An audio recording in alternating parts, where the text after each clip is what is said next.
LoveLore Library. Chapter 106. Duqing Dynasty, Imperial Capital, Marquis Qingchuan. In order to celebrate the triumphant return of Marquis Qingchuan's eldest son, Shen Yushu, from the border, Marquis Qingchuan was decorated with lanterns and colored banquets. Almost all of the imperial relatives and nobles in the imperial capital came to support Shenjia today. Right now, the entire front hall of the Marquis was filled with toasts, and the host and guests were enjoying themselves. Compared to the liveliness of the front hall, the rear courtyard of Marquis Qingchuan was currently in a very awkward situation. Just half an hour ago, Marquis Jingning young miss, Su Wan, suddenly disappeared from the rear courtyard of the Marquis Because she was Shen Yushu's fiancée, the servants of Marquis Qingchuan began to search for this future young madam with all their might. In the end, a new servant girl said that she saw young Miss Su go to the side room in the rear courtyard. Under her lead, Marquis Qingchuan's Yusher, Marquis Jingning's Lusher, as well as a group of official families' young ladies and furens majestically arrived at the side room that the servant girl mentioned. Before entering the door, they heard a sound that made people blush and their hearts beat rapidly coming from inside. Immediately, Marquis Qingchuan's face darkened and Marquis Jingning's complexion greatly changed as she quickly pushed open the door and entered. At this moment, the room was a mess. Two shining white bodies were entangled intensely. The young ladies at the door had never seen such an exciting scene before, so they all turned their heads and screamed. "You bastard!" Marquis Jingning's Lusher, thought that her daughter had suffered a vicious attack. While shouting herself hoarse, she rushed up and used both her hands to ruthlessly push away the man on the ground. When all the furens saw the faces of the two people on the ground having illicit relations, Lusher's face was startled, then immediately became ecstatic. Not her precious daughter, Xiao Wan. At this time, Duke Xingguo's wife, Wangshe, who was originally enjoying the show, suddenly cried out with a change in expression. It turned out that the naked man on the ground with an excited expression was Duke Xingguo's only son, Chen Mian. On this side, the furens were experiencing twists and turns, their moods fluctuating greatly. On the other side, Su Wan felt like she was being tortured to death. In the dimly lit carriage, although Su Wan regained consciousness, her whole body felt as if it had been crushed. The pain was unbearable. "No, that's enough. It hurts." Su Wan's voice was hoarse, weakly calling out, but it made the man on top of her work even harder. "All right, I know you're in good health and you're skilled in martial arts. Your inner energy is deep. You definitely don't have kidney deficiency. But, General Su, it was really enough." She didn't know how much time had passed. The sky was getting darker and darker. Su Wan felt that she was going to be tossed around until her bones fell apart. "What car sex? I don't want to be human anymore, master." At this time, a low voice came from outside the carriage. "Fuck." Finally, a living person came. This voice was simply heavenly to Su Wan. "Master, His Majesty summons you." Inside the car, Su Rui's movements slowed down. A pair of eyes that were immersed in a dim light sunk somewhat discontentedly. "Tell him to wait." The guard was speechless. "Master, are you sure you're still normal right now?" "You, go." Although Su Wan's body was already weak, she still took advantage of Su Rui's pause and gently grabbed his arm. "Send me back." After saying these words, Su Wan completely fainted. "So tired, so painful, just let me die." The next day, Su Wan opened her eyes and discovered that she had already returned to Marquis Jingning's boudoir. Right now, the sky was already bright. Lusher was still sitting in front of Su Wan's bed. Both her eyes were red. It seemed that she had cried for the entire night. "Mother." Su Wan opened her mouth, her voice was hoarse. "My ill-fated daughter, ah." Hearing Su Wan's hoarse voice, Lucia immediately felt sorrow in her heart. She took a handkerchief and started wiping her tears. In the end, which wretched bastard did this? It must be said that Lucia's mood had been fluctuating greatly for a day and a night. First, her daughter went missing. She was only a bit anxious. Afterwards, the scene in the side room made Lucia's mind somewhat collapse. She thought that her daughter's generation was ruined. Fortunately, in the end, there was no mishap and she discovered that she recognized the wrong person. But where did her darling daughter go?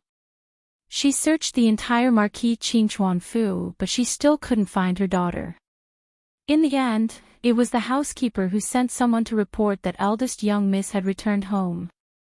At that time, the person who came from the house stammered and his gaze flickered.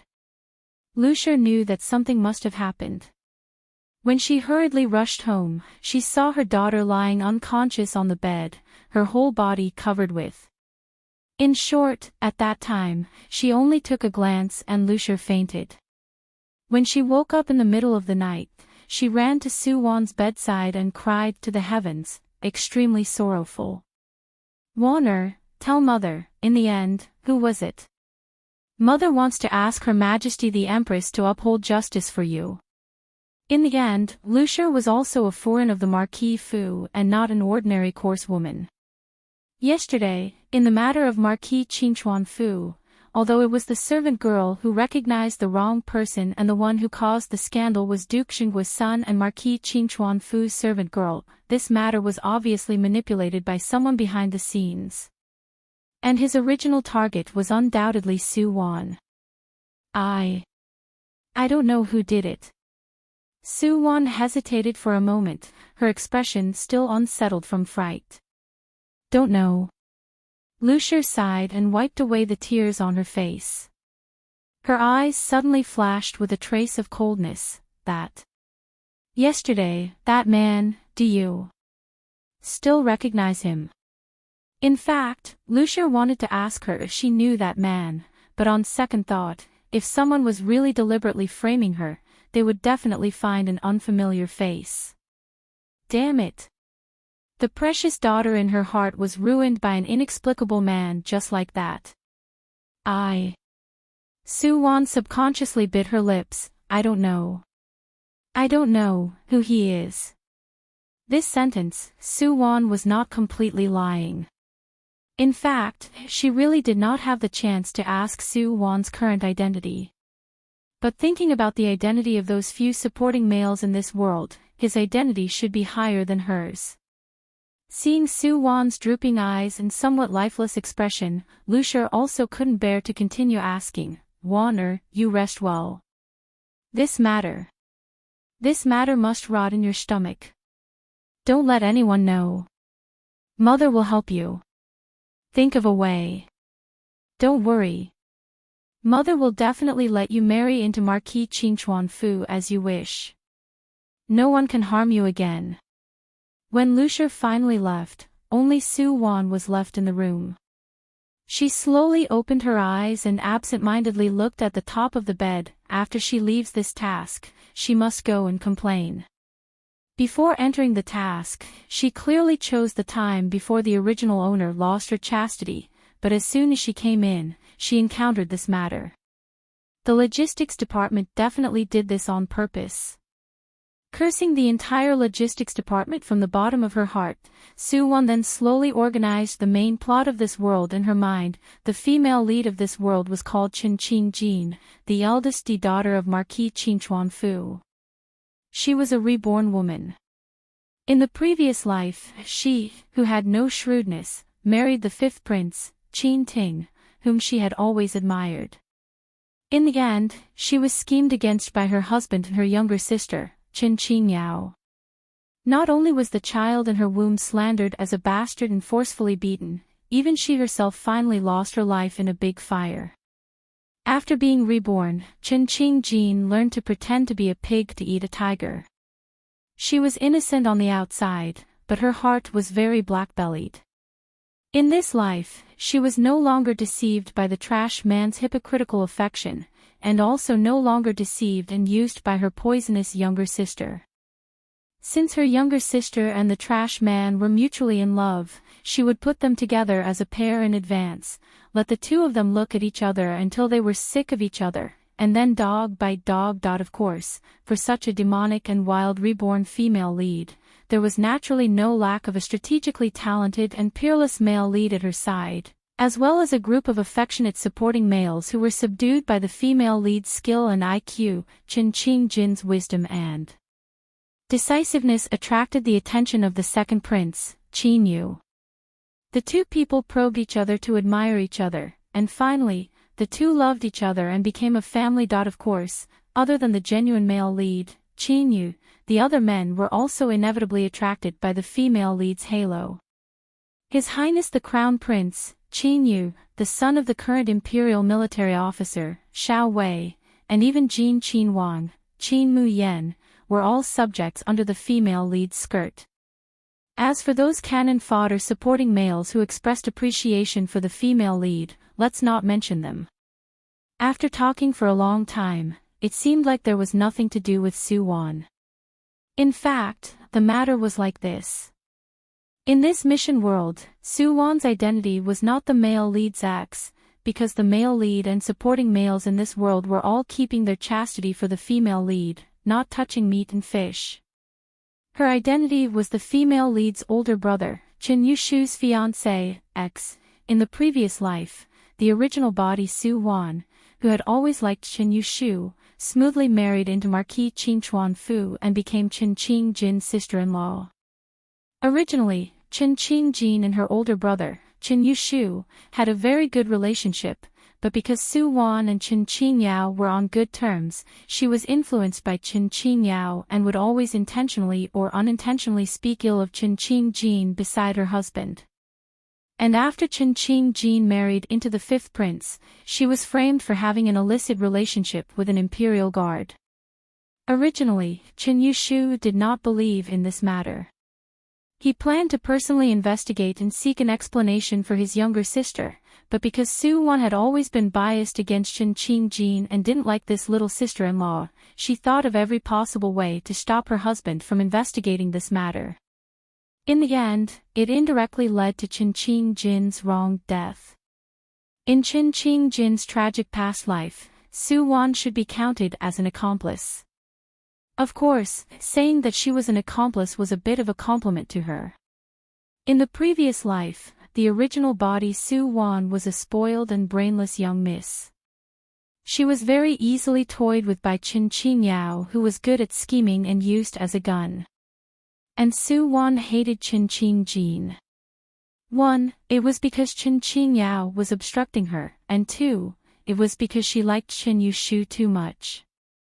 So even if Chen Qingjin was Chen Yushu's younger sister, because her husband cared too much about his younger sister, Su Wan really didn't like Chen Qingjin from the bottom of her heart.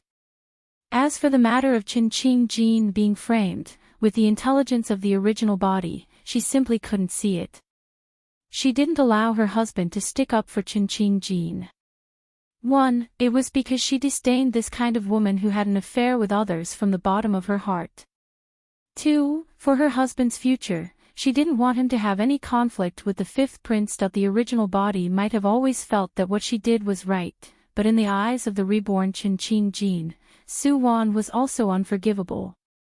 Not only was she an accomplice, she was also a woman without talent, virtue, and no brain like her. She simply wasn't worthy of her older brother. Starting over, Chen Qingjin decided to destroy her older brother and Su Wan's engagement. As a result, there was that scene when Su Wan had just entered the mission, the drug was found by Chen Qingjin, and the servant girl who called the various Furins over was also arranged by her in advance. Originally, Chen Qingjin wanted Su Wan's reputation to hit rock bottom, and to have no face to marry into Marquis Qin Chuanfu again. In fact, if Su Wan didn't enter the mission at this time, the original body's life would have followed Chen Qingjin's plan step by step. Her scandal and Marquis Qin Chuanfu was exposed on the spot, and from then on her reputation hit rock bottom. She could only obediently marry Duke Xinggua's son, Chen Mian. Chen Mian was a famous idiot in the imperial capital. He was stupid but had great strength, and his temper was also very irritable. Not long after the original body married, because she couldn't endure her husband's punches, kicks, and foolishness, she had an illicit relationship with a guard. This matter was very quickly known by Duke Xinghua, but family scandals must not be spread in public. In order to save his face, Duke Xinghua finally suppressed this matter. But Su Wan's days in Duke Xinghua Fu were really getting worse day by day. Not long after, she was driven crazy. Chapter 107. Su Wan rested in her boudoir for a whole day. Because the maids in the courtyard were all servants of the Fu, Lucia was very relieved to let them take care of Su Wan.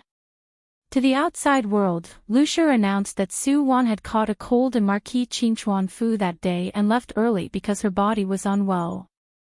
And these few days, she had been resting in bed at home and it was not convenient to meet guests. Just like this, for 3 days in a row, Su Wan did not leave her room. And those kiss marks of different depths left by Su Rui on her body no longer looked so obvious. Speaking of which, since Su Rui could send her back 3 days ago without anyone noticing, then he should know where she lived, right? Not showing his face these 3 days, what was he trying to do? Men are really creatures that don't admit when they pull up their pants. This made Su Wan feel very irritable. Of course, it was not only Su Wan who was in a bad mood right now. Chen Qingjin's mood these few days was also not very good. Originally, according to her plan, she could easily make Su Wan lose her reputation, but who knew that halfway through the matter, there would be a slip-up. The person who secretly met with Chen Mian changed from Su Wan to a maid of Marquis Qingchuan Fu, and that maid was exactly Chen Qingjin's personal maid, Yu Ru. Yu Ru was Chen Qingjin's confidant. In the previous life, she married into Qing Wangfu together with her. When she lost power in the Wangfu, only Yu Ru stayed by her side. Even when she lost her child and her life, Yu Ru also followed her on the spot. Chen Qingjin had no choice but to cherish this kind of loyal servant. In this life, she had already planned to find a suitable marriage for Yu Ru to let her live a comfortable life. Who knew that such a thing would happen now? Chen Mian and Yu Ru were caught by everyone on the spot. Duke Xinghua Furen, Wangshi, insisted that Yu Ru harbored evil intentions and took the initiative to seduce her son. This kind of immoral matter happened. According to Marquis Qingchuan Fu's family law, Yu Ru should be executed. In the end, it was Chen Qingjin who begged bitterly and her brother Qin Yushu who helped at the side that Marquis Qingchuan waived the family law and directly sent Yu Ru to Duke Xinghua Fu with the slave contract.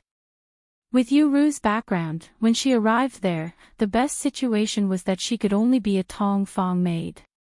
Of course, this was under the premise that she was not beaten to death by Chen Mian. Qingjin, are you still worried about Yu Ru's matter? When Qin Yushu walked into the room, he just happened to see Chen Qingjin's tightly knitted brows. Hearing his big brother's voice, Chen Qingjin came back to his senses.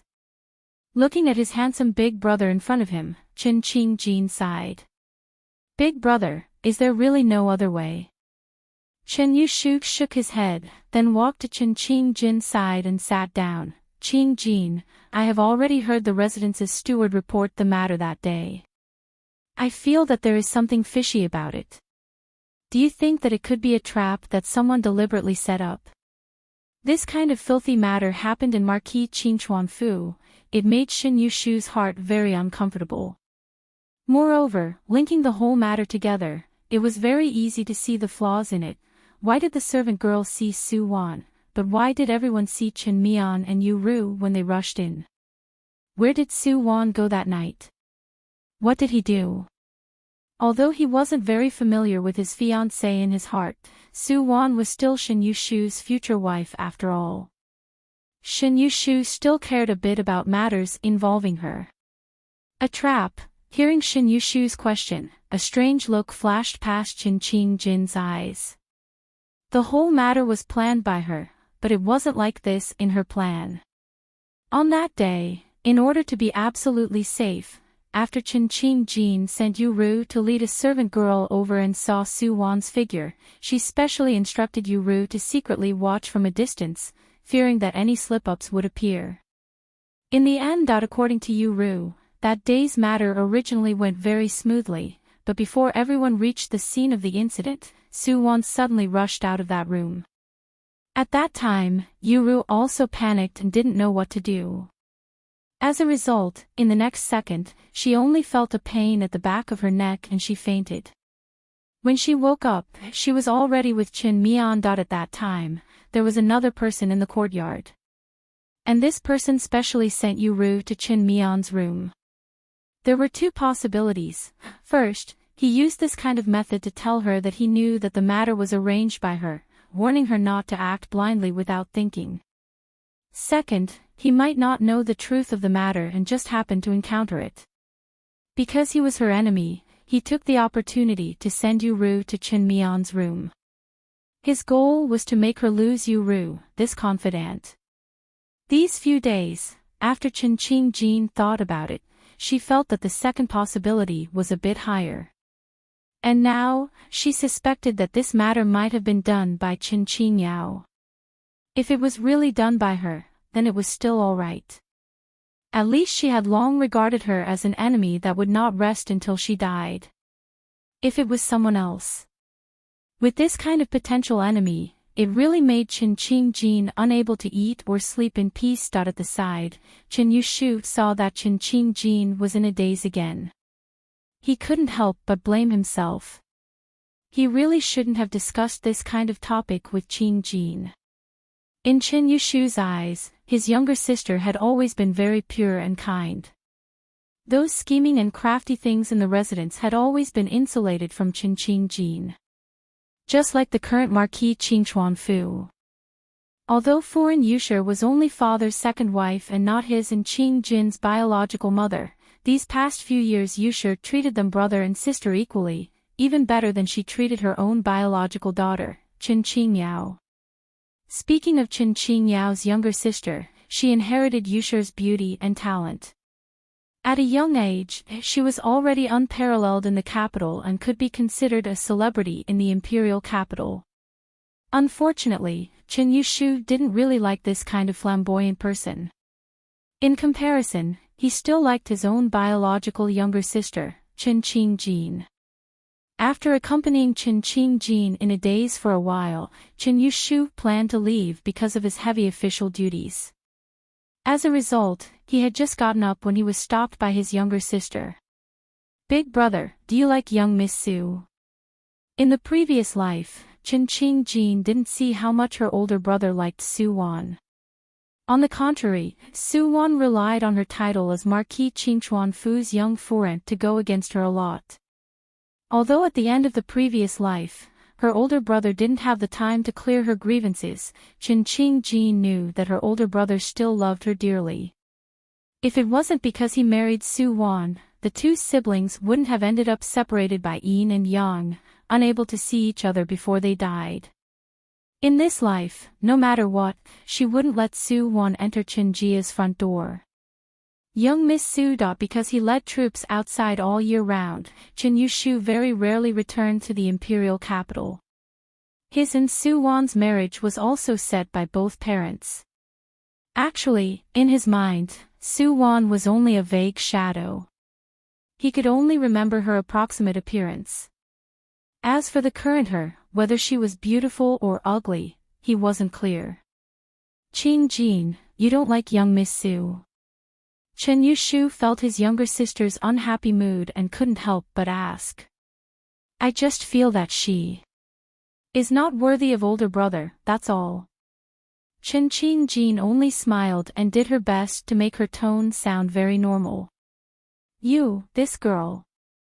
Maybe other people even think that your older brother is not worthy of her." Qin Yushu heard his younger sister's words and said to himself in amusement. At the side, Jean secretly curled her lips. How could her own older brother not be worthy of that idiot? Chapter 108. On the 5th day of Su-won's recuperation, her courtyard finally welcomed its first guest, Marquis Qingchuan-fu's second daughter, Qin Qingyao. Qin Qingyao was just 15 years old this year. It was precisely the age of a flower. Seeing Qin Qingyao wearing a goose-yellow palace dress gracefully appear in front of her, Su-won only weakly gave her a faint smile. "Wan Jijie, is your cold better?" Qin Qinyao's voice was mellow and her tone was deeply concerned. Coupled with her beautiful countenance and pair of watery eyes, she looked extremely sincere. It was no wonder that she could trick the original owner into staring blankly. "My body is already fine. I've let Qingyao Mimi worry." Su-won lowered her eyes. Although her mouth said that it was no big deal, her expression that had a hidden secret had already fallen into Qin Qinyao's eyes. Although Qin Qingyao was not reborn, she was a very scheming girl. Regarding Su-won's cold, she had long been suspicious, it's just that she never had the chance to verify it. Hearing Wan Jijie say that, I feel relieved. Qin Qingyao gave Su-won a pure and flawless smile, then turned her face and slightly sighed. "Wan Jijie, Yushu Gij actually also wanted to come and see you. It's just that it's not easy for him to return to the capital once and he has a lot of official business to deal with. Moreover, at home. There's also Qing Jin Jijie who keeps pestering him to accompany you. He really doesn't have the time." Qin Qingyao's voice was very low. Although she was explaining for Qin Yushu, in reality, she was instigating the relationship between Su-won and Qin Qingjin. When Su-won heard her words, her gaze flashed. Is it like this? No wonder he didn't come even once.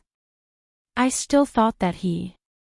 Speaking up to hear, Su-won subconsciously raised her hand and tightened her collar.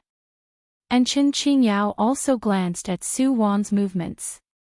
Her sharp eyes immediately discovered that there was a shallow red mark on Su-won's neck. Could this be connecting the matter that happened in Marquis Qingchuan-fu? Qin Qingyao immediately had a guess in her heart. It's just that she didn't dare to rashly say this guess and still needed to verify it many times. Thinking of this, Qin Qingyao's gaze flashed and she once again opened her mouth, seemingly carelessly. "In a few days, it will be the day of the autumn hunt. In the past, it was Gij who participated and Jijie and I went to join in the fun. This year, I don't know why Jijie also insisted on participating in the hunt. At that time, I'm afraid Gij will have to divert his attention to take care of her.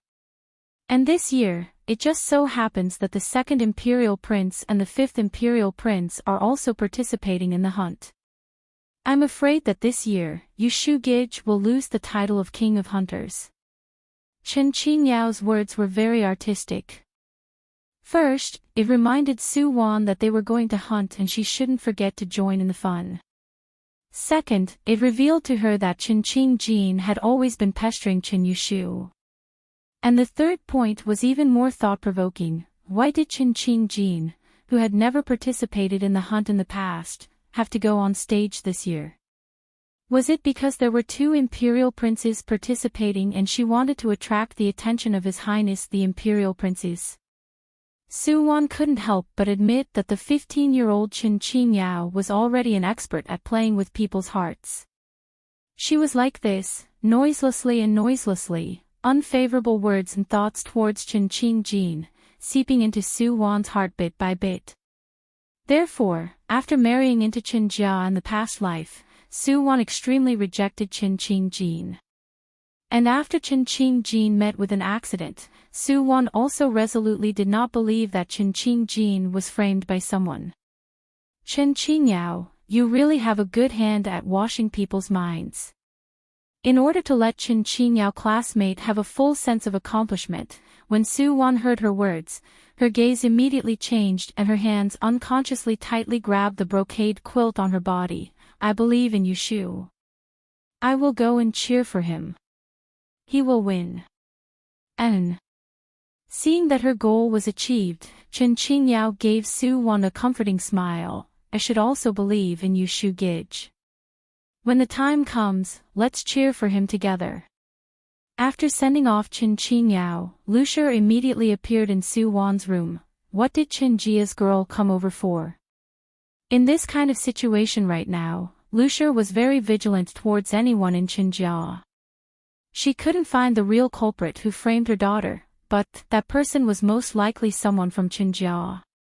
And because she knew her daughter's infatuation towards Qin Yushu, Lucia didn't want Qinjia to find out in advance that her daughter had already lost her chastity.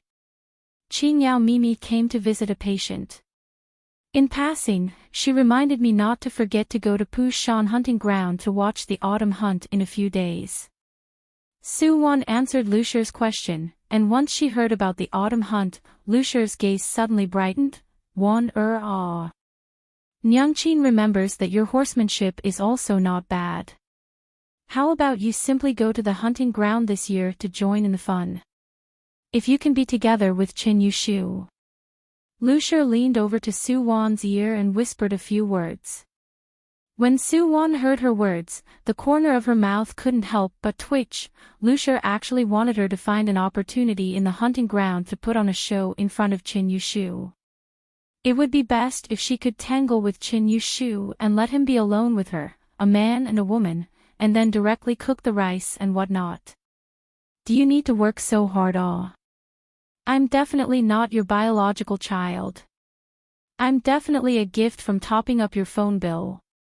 Towards Lucia, this kind of mother who has been focused on tricking her daughter for 10,000 years, Su Wan was also speechless. Do you think Qin Yushu is stupid? If it really was XXO, what if he found out that it wasn't the original goods? Moreover, Su Wan was extremely resistant to having intimate contact with a man other than Su Rui. No, including Su Rui. Thinking of Su Rui who hadn't shown up for a few days in a row, Su Wan became even more irritable. Autumn hunt and whatnot, she will definitely participate in it. She was completely not interested in cooking the rice and whatnot with Qin Yushu, but she was full of interest towards another matter. At this time, Imperial Capital, Jin Wangfu, Master, you want to go to Pushan hunting ground. To hunt. The eunuch in charge of the Wangfu looked at his master's small stature and somewhat didn't dare to believe it with his eyes wide open. What?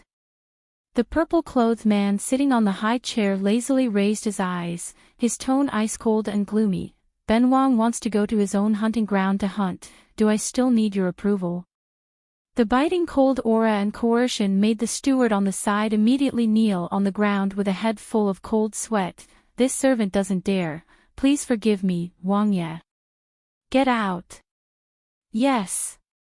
After the steward with a head full of sweat hurriedly ran away, the man on the high chair lowered his gaze again, so irritable. I really want to kill someone, what should I do?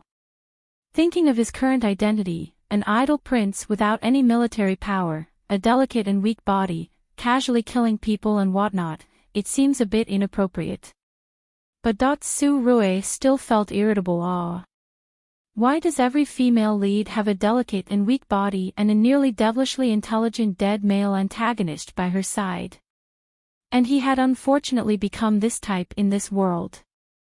Su Rui, who had been on the battlefield since childhood and held a large number of troops in his hands, always felt that holding military power in the palm of his hand was the safest thing to do. But now, he became a literary prince. As the current emperor's youngest imperial brother, the two brothers, one literary and one military, stabilizing the country and whatnot, who are you trying to deceive? The dead emperor had so many sons who were both skilled in both literature and martial arts. Why did he always put his own imperial brother in an important position?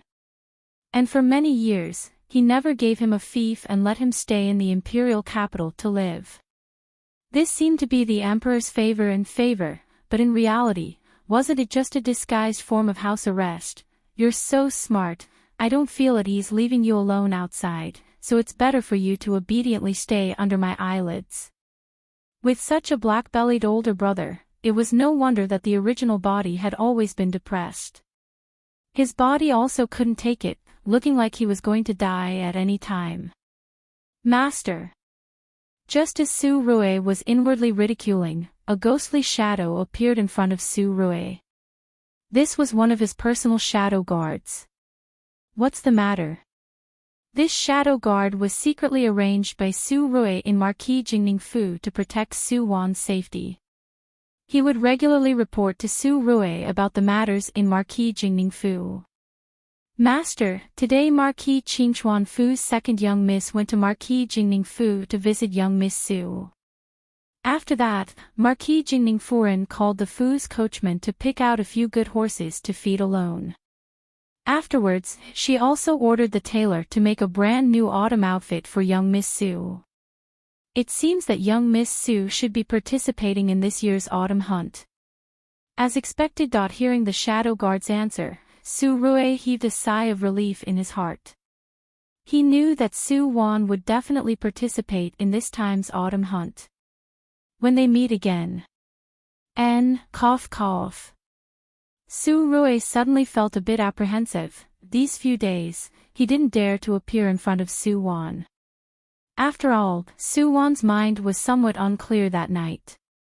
Moreover, after she regained her consciousness, it seemed that she had shouted at him to stop several times. But this. He simply can't stop, okay? Afterwards, Su-Rui entered the palace to deal with the emperor's older brother for a while. On the way back to the Wangfu, his mind kept flashing with the plot of certain novels and certain TV dramas that he had seen before.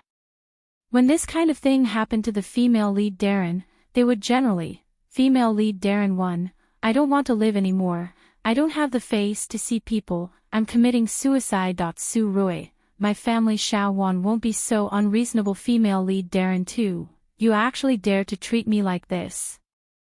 I want to perish together with you. Su-Rui, my family Xiao Wan won't be so impulsive. Female lead Darren 3, humph, humph, humph, come over, take off your own pants, this miss will castrate you. Su-Rui, my family Xiao Wan won't be so violent. Are you sure? Well, no matter what, our fearless General Su was terrified for the first time and directly dealt with himself like a tortoise hiding in its shell. What if Xiao Wan really hates me? It doesn't matter if I kill him or not, castrate him or whatever, I don't want it, General Su, you're really thinking too much. As a result, these few days, Su-Rui didn't dare to appear, but in fact, he sent people to monitor Su-Wan's every move every day. He and Su-Wan were both very familiar with the mission's plot and knew that in a few days, there would be a scene between the male lead and female lead in the hunting ground. This kind of scene, presumably, Su-Wan wouldn't miss it, and himself. Chapter 109. In the blink of an eye, it was the appointed hunting day. Su-Wan changed into the hunting clothes that Lucier specially ordered the tailor to make for her. The sapphire blue outfit made her look especially spirited. Lucier was extremely satisfied with Su-Wan's outfit today.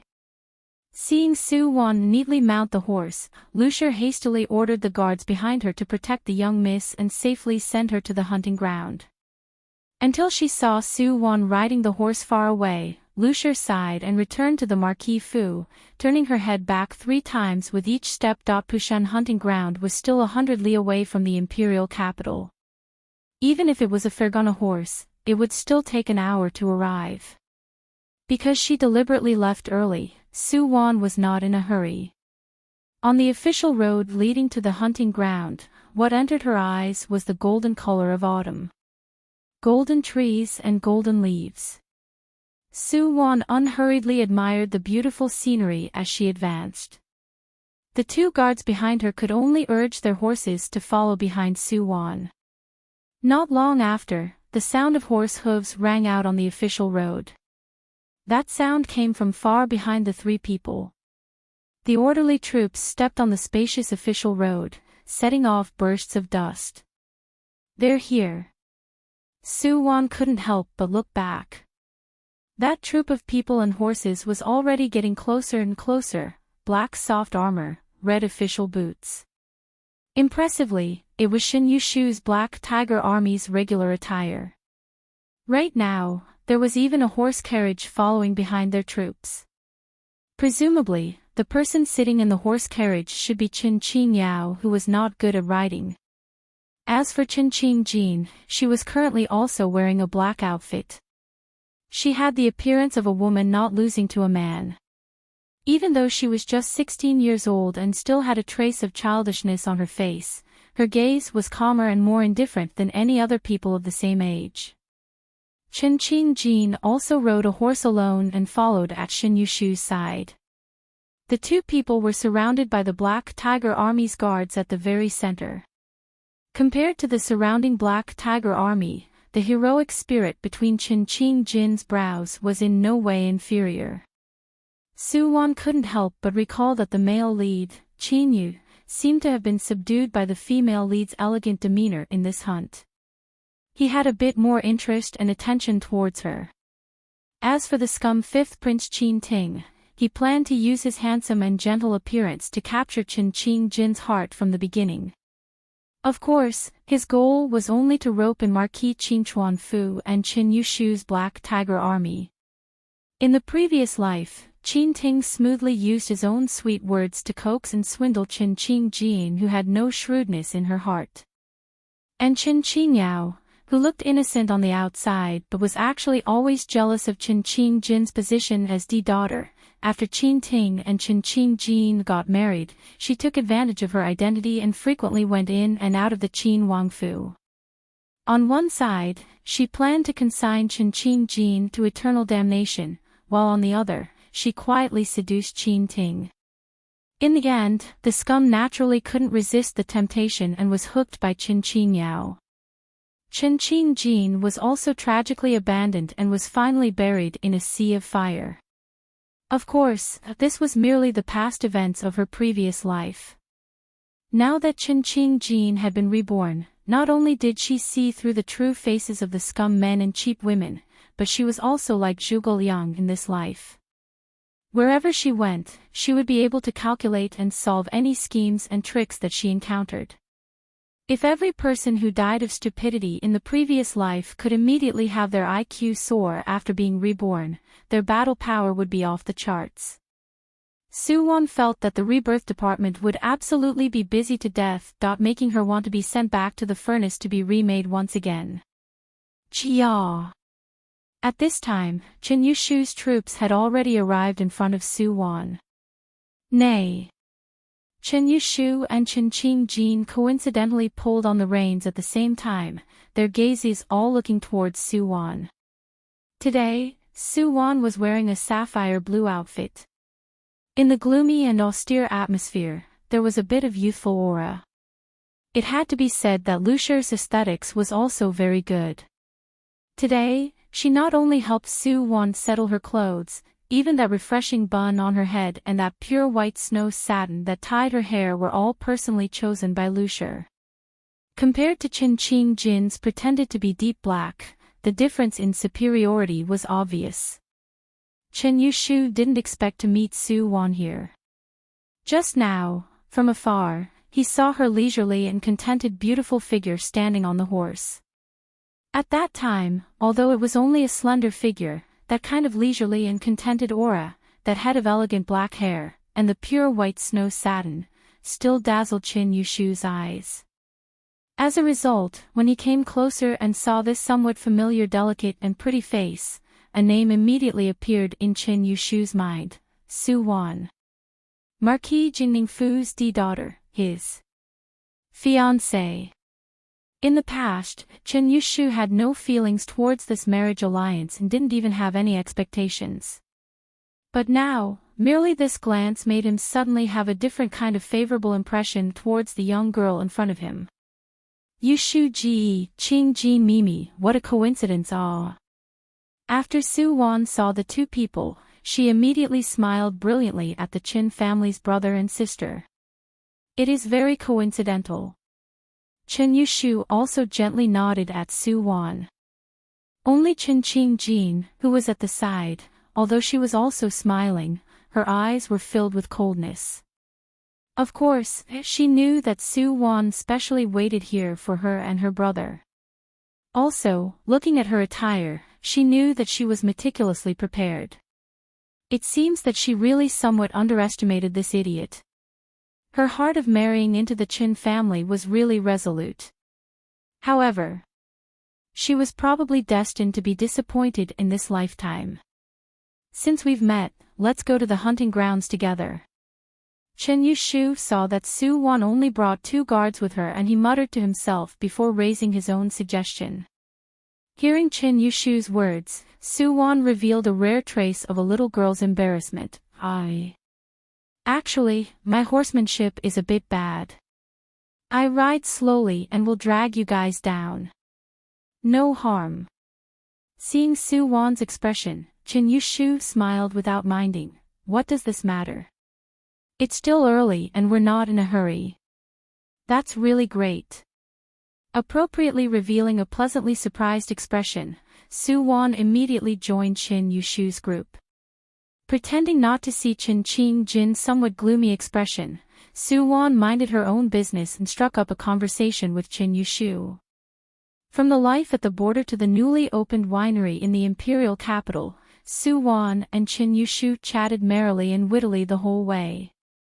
Unknowingly, she replaced Chen Qingjin's position at Chen Yushu's side. When the sun rose high in the sky, the group of people finally arrived at the periphery of Pushan hunting ground. Right now, a luxurious and imposing carriage was parked outside the hunting ground. The large Jin character on the door was exceptionally dazzling. It's Jin Qinwang's carriage. Chen Yushu was slightly surprised. Although this Pushan hunting ground was given to Jin Qinwang by His Majesty last time, all the civil and military officials in the court knew that Jin Qinwang was weak from a young age and was not good at riding and shooting. He rarely appeared in this place. This carriage. When Su Wan saw the carriage, her pupils also shrank. This carriage. Cough cough, she had some impression of it. At this time, the curtain of the carriage was slightly lifted. Su Rui was sitting in the carriage. From afar, he saw Su Wan and Chen Yushu riding side by side on horseback, talking with fervor and assurance. Especially when he saw Chen Yushu looking at Su Wan with gentle admiration in his eyes, Su Rui couldn't help but want to kill someone. At this time, the group of people had already arrived in front of the carriage. Chen Yushu was the first to dismount and slightly cupped his hands towards Su Rui's carriage. Is the person inside the carriage Your Highness Jin Wang? It is Ben Wang. When Su Rui heard Chen Yushu's words, he immediately raised his hand and completely lifted the curtain in front of him, revealing that exceptionally handsome but slightly ice-cold face. Because Qin Muyan's character was set up to be frail and sickly, the current Su Rui's complexion looked very pale and really looked somewhat ill. This lowly official pays respect to Wang Ye. Seeing that the person inside the carriage was Jin Wang himself, Chen Yushu immediately respectfully saluted and the people behind him also followed and saluted together. Su Wan secretly clenched her teeth and suppressed the irritation in her heart. When she raised her head, her expression was still the same as usual. Right now, it was as if she couldn't see Su Rui at all. Her eyes were filled with Chen Yushu's shadow. Su Rui, did I endure? Jin Qinwang, did you also come to hunt? Unexpectedly encountering Su Rui here made Chen Qingjin suddenly ask a question. In the memories of her previous life, Jin Qinwang seemed to have never appeared in this hunt. Hearing Chen Qingjin's words, the coldness in Su Rui's eyes flashed. Su Rui knew that the matter that night was Chen Qingjin's handiwork. If it was the Su Rui of the past, Chen Qingjin definitely wouldn't be able to live until today. Of course, right now, Su Rui also really wanted to chop her with a knife, but once something happened to Qin Jin or the male lead, he reckoned that Su Wan would directly leave this mission world. This wasn't what Su Rui wanted to see.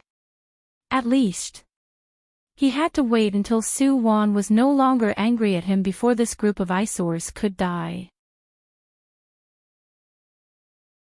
Chapter 110. The coldness in Su Rui's eyes disappeared in a flash. Although Qin Jin felt something, she thought that it was her misconception. After all, she understood that Qin Wang of the previous life very well. That was a good imperial uncle who sincerely thought for the imperial family, devoted himself to his utmost until his death, resourceful, amiable and approachable. And at this time, facing Qin Jin's doubts and the respectful appearance of everyone in front of him, Su Rui's expression was as usual and his voice was as unperturbed as the original owner's. Recently, Ben Wang's chest has been a bit stuffy in the foo. Today's weather is just right and I wanted to go out of the capital for a walk. When I reached the outskirts of the capital, I suddenly remembered that Qin Yu mentioned that he would come here to hunt today. Ben Wang conveniently came over to watch the excitement. Cough cough. Speaking up to hear, Su Rui suddenly coughed violently. His originally pale face flashed with a sickly bright red. The people at the side couldn't help but hold their breaths along with his coughing. Qin Wang's body was really weak. When everyone looked at Su Rui with heartache and awe, Su Wan could only inwardly roll her eyes. Your acting skills aren't bad. Humph, why don't you use your internal strength to force out some blood? As a result, Su Wan was ridiculing him when Su Rui really coughed up blood over there. Screw your sister's telepathy. Seeing the trace of blood at the corner of Su Rui's lips and the smear of red on the white silk handkerchief in his palm, Qin Yushu's expression became even more solemn. I still hope that Wang Ye will take care of your body. Da Qing still needs you. Su Rui, your mother, you speak as if I'm going to die. I won't die even if you die. I'll continue to endure. Fortunately, at this time, the fifth prince and the second prince's troops also arrived. Everyone's attention was no longer on Su Rui. As the male lead of this world, the second prince Qin Yu was absolutely graceful and had an extraordinary bearing. And as a scum man, the fifth prince also possessed a lot of scum men's outstanding characteristics. For example, he had a good-looking little gigolo face, thin lips, sexy and fickle. Because Su Rui's carriage was there, the two people first paid their respects to their imperial uncle. Speaking of which, Su Rui's current physical age was only 27 years old, only 7 years older than Qin Yu. But because of his seniority, in the entire capital, besides His Majesty and the Empress Dowager, there was no one who didn't greet him. Su Wan disappeared. Where did Miss Su go? Su Rui couldn't help but ask in a low voice. The imperial bodyguard who had been following the carriage immediately replied respectfully, Master, Miss Su has already entered the hunting grounds with young Master Shin. A man and a woman alone in the wilderness. Su Rui, endure my ass. Haven't you heard that there's no need to endure anymore when you can't endure anymore? Turn around and descend the mountain. Coldly ordering, Su Rui immediately put down the carriage curtains. At this time, in the Pushun hunting grounds, because the people participating in the hunt had all arrived, everyone rode their horses and entered the dense forest of the hunting grounds. In order to ensure the fairness of this hunt, everyone's hunting bow and arrows were uniformly distributed outside the hunting grounds. Su Wan and Qin Jin were the only two females participating in this hunt. The two people were not to be outdone and each received 30 arrows. Although the two people had a smile on their faces, people with sharp minds had long noticed the thick smell of gunpowder between the two women. Qin Jin, humph, just based on an idiot like you also wants to marry my brother. Simply an idiot's ravings. Whatever dirty trick you think it is, I won't let you have your way. Su Wan, humph, you actually dared to drug me. This time you're out of luck. I want you to relive your youth in this life and let you deeply understand the true meaning of living worse than death. Su Jijie, please. Qing Jin Mimi, you first. On the horse's back, the two people smiled gently. Chen Yushu at the side didn't seem to notice the undercurrent surging between the two people in the slightest. On the contrary, Qin Yu, who was riding on the horse not far away, looked at the three people's receding figures. He subconsciously rubbed his chin and smiled. Interesting, really interesting. Softly muttering to himself, Qin Yu turned his horse around and headed towards the other direction of the forest. The sun rose high and the mountain breeze hit their faces. Su Wan and Chen Jia's brother and sister entered the hunting grounds together, but because they had to gallop in the process of hunting, Chen Qing Jin specially chose a different direction from Su Wan's prey and continuously called Qin Yushu for help. As a result, as they walked, Su Wan got separated from the two of them. Regarding this point, Su Wan didn't care. Actually, she came here today to watch the excitement. Because according to the plot of the task that Su Wan knew, in order to win the beauty's affection during this hunt, Qin Ting had already made a series of arrangements. He first sent people to disperse Chen Yushu and Chen Qing Jin, then secretly released a ferocious beast at the place where Chen Qing Jin was alone. Afterwards, a hero saved the beauty. Of course, this was only Qin Ting's one person's beautiful imagination. The actual situation was that when Chen Qing Jin was alone, he coincidentally met second Prince Qin Yu, who was also alone. Afterwards, the two people walked together and that ferocious beast that was deliberately released into the forest finally became a soul under Qin Yu's sword. In short, thinking about it was still very exciting. However, Su Wan felt that this kind of drama wasn't lively enough. It would be best if she could add a bit of spice or something. Thus, when everyone was seriously hunting, Su Wan began to stroll around the hunting grounds. She was looking for that ferocious beast in the script. It was said that it was a white tiger king. White. Su Wan turned in the depths of the forest, turned, and finally succeeded, lost her way. Alright, getting lost is also not a big deal. But just when she discovered that she was lost, Su Wan heard rustling sounds coming from the thicket behind her. Immediately after, a tiger's roar suddenly entered her ears. The steed under Su Wan's body immediately trembled and knelt on the ground. Su Wan, who was caught off guard, miserably fell from the horse's back like this, and her body just so happened to fall into an ice-cold embrace. Are you all right? The familiar and deep voice made Su Wan's face immediately turn cold. Let go, don't touch me.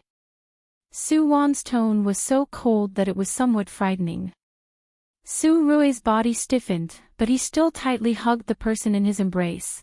I won't let go, even if you beat me to death, I won't let go. Su Wan, childish. Seeing that Su Wan's face was calm but she did not struggle in his embrace, Su Rui couldn't help but let out a sigh of relief. His tone was gentle as he leaned on Su Wan's ear and softly called, Xiao Wan.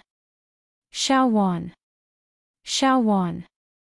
Seeing that Su Wan kept on ignoring him, Su Rui continued to display his shameless spirit and kept on calling her name. Enough. Unable to bear it any longer, Su Wan finally couldn't help but interrupt Su Rui's words. The two people finally became silent together until a gust of mountain wind blew, blowing the white snow satin on Su Wan's head. The soft snow satin lightly swept past Su Rui's face. Su Rui lowered his eyes and looked at Su Wan affectionately and gently. Can you not hate me? Why did you only appear now? The two people unexpectedly spoke at the same time and then stared blankly at each other. You don't hate me? Su Rui's gaze suddenly brightened and he unwaveringly stared at Su Wan's face. Su Wan was somewhat embarrassed by his gaze and immediately indifferently turned her face away. Where do I have the leisure to hate you?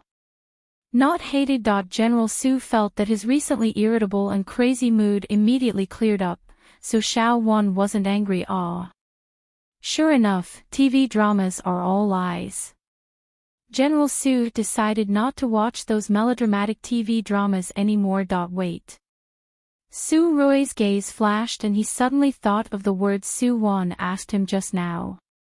She asked him, "Why did you only appear now?" Does this mean that in the past few days, his Xiao Wan had actually been waiting for him? Xiao Wan, you've been waiting for me. Su Rui felt that his heart was beating especially fast and his tone carried a tremor that he didn't notice. No, no. Su Wan firmly shook her head, won't admit it. Won't admit it even if you beat her to death. What happened to not being childish? Roar. Chapter 111.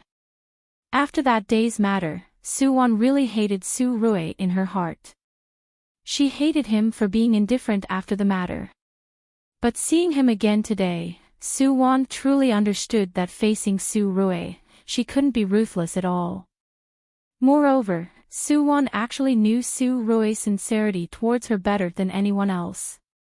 That heart was sincere and untainted, wholeheartedly only for her. As for not daring to show up after the matter, Su Wan felt that it was necessary to properly educate him in the future and watch less melodramatic TV series, so this time, she would be magnanimous and forgive him once. Next time. Dare to think about next time. Humph humph humph. Su Wan broke free from Su Rui's embrace. At this time, she finally noticed a certain colossus that had been ignored for a long time. White Tiger King. Su Wan couldn't help but call out. This tiger's entire body was snow white and its gaze was sharp. It looked especially mighty and fierce. You're talking about it. Su Rui waved at the white tiger at the side. That white tiger immediately walked gracefully and slowly to the two people's side. I bumped into it on the way. There were a few sneaky fellows that I killed along the way. Su Rui mentioned this matter and his tone was especially light. Xiao Wan, since you're not angry with me anymore, I'll take this opportunity to help you deal with Qin Qing Jin and Qin Yu. Oh.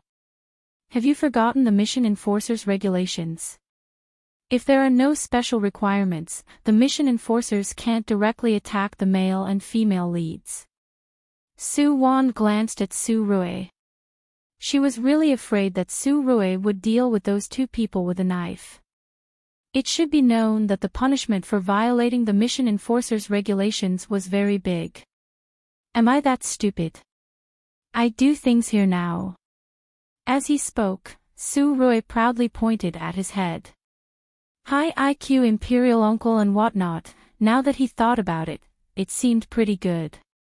Seeing his incomparably cocky appearance, Su Wan couldn't help but curl her lips. In short, don't mess around in this world. No, you have to promise me, in the future, no matter what you encounter in any world, you can't mess around. Remember to never touch the Mission Enforcers regulations. Got it, don't worry. Hearing Su Wan's words, Su Rui agreed without hesitation. In his opinion, as long as Xiao Wan said it, he would absolutely obey unconditionally. At this time, Su Rui never thought that there would be a day when he would disregard everything and touch that iron law. Not only did he kill the main character of a world with his own hands, but he also dismembered him and slaughtered his entire family. Everyone had their bottom line and reverse scale. Once Su Rui's reverse scale was touched, he would immediately transform into the original General Su who slaughtered the heavens. Of course, this was all in the future. Now, looking at the fierce white tiger in front of her and glancing at the trace of fear in the big tiger's eyes towards Su Rui, Su Wan didn't need to think to know that when Su Rui met it just now, he definitely did something incomparably bloody again. Even the Tiger King was afraid of him. General Su, that's enough. Raising her head to look at the sun that was blocked by the dense branches and leaves, Su Wan couldn't help but whisper, it's almost time. You've brought our fifth prince's secret weapon here. Can't you let other people play happily? Isn't it just having fun? Su Rui narrowed his eyes. This horse of yours is also crippled. I'll bring you to ride the tiger for a stroll and conveniently invite you to watch a big show. As he spoke, Su Rui single-handedly pulled Su Wan over and carried her onto the white tiger's back. Big White, give your female master a flying one. White Tiger King, said to be mighty and fierce, what the hell is flying? I don't even have wings also, Big White and whatnot. It's said that they are all called warm men. Someone as fierce and invincible as this Tiger King should at least have a domineering and overflowing name, okay? Although somewhat unwilling, when a certain tiger thought of Su Rui's terrifying skills and eyes full of killing intent, in the end, it still obediently obeyed and brought the two people for a ride in the dense forest that after an hour, somewhere in the hunting ground, Chen Qingjin and her big brother Chen Yushu also got separated a quarter of an hour ago. Right now, her horse was still carrying a few prey that she had just hunted. Participating in this time's hunt, Chen Qingjin's original goal was to make friends with some influential people in the imperial capital and let herself leave a good impression in everyone's hearts. She didn't want to be like her past life, a rich young lady who was raised in her boudoir and didn't understand anything. In this life, she wanted to find Qin Ting for revenge, so she had to first accumulate her own connections and power. Roar! A deafening tiger roar interrupted Chen Qingjin's contemplation. Chen Qingjin's expression became flustered. Right now, the steed under her also seemed to have received a fright and suddenly stamped its hooves in panic. Chen Qingjin subconsciously used force to tighten the reins in her hands. In the next moment, the steed under her suddenly bent its legs and fell to the ground, and Chen Qingjin was immediately flung off the horse. Roar! Following another roar, a completely snow-white tiger peeked its head out from the thicket. Ah! Facing that pair of ferocious tiger eyes, Chen Qingjin cried out in fear and subconsciously wanted to draw her bow and shoot an arrow. But right at this moment, that ferocious white tiger suddenly leapt up and pounced towards Chen Qingjin's body. Even though she had been reborn once, Chen Qingjin, who had only lived for 40+ years in both lives, had never encountered such a terrifying scene. When she saw the ferocious white tiger opening its bloody mouth and pouncing towards her, Chen Qingjin's eyes rolled and she immediately fainted from fright. And right at this time, Su Rui, who had been hiding on a big tree not too far away to watch the bustling scene, placed Su Wan, who was in his embrace, on a branch at the side. You wait for me, I'm going to pose for her. Ah! Su Wan blinked her eyes. She sat on the tree and looked down from a high vantage point as she personally watched Su Rui grab Big White's claws and leave claw marks on Chen Qingjin's chest, legs and stomach. A minute later, Chen Qingjin's clothes were already in tatters and her spring scenery was exposed. How is it? Returning to the tree, Su Rui looked at Su Wan with a face begging for praise. Ah! Su Wan muttered to herself and suddenly raised her head to look at Su Rui's face. She asked expressionlessly, does it look good? Ah! Su Rui stared blankly and somewhat inexplicably looked at Su Wan. Su Wan curled her lips and used her eyes to glance at Chen Qingjin's shining white body on the grass. I'm asking you, does she look good to look? Su Rui. I didn't touch her. Somewhat eagerly raising his hand, Su Rui looked at Su Wan with a pitiful face. It was all Big White who touched her, I didn't even touch a corner of her clothes. And whether she looks good or not, who knows? It's not like it's his Xiao Wan, he doesn't want to look.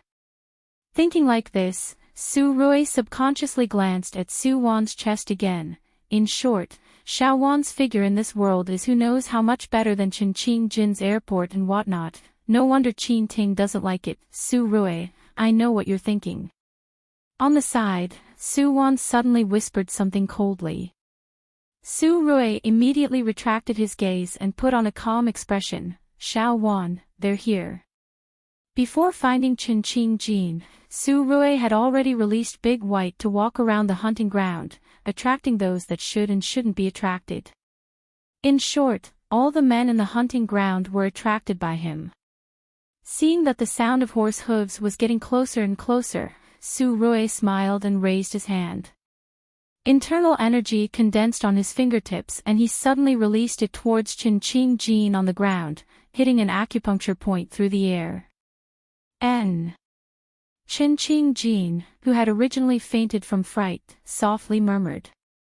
Her brows lightly knitted and she slowly opened her eyes.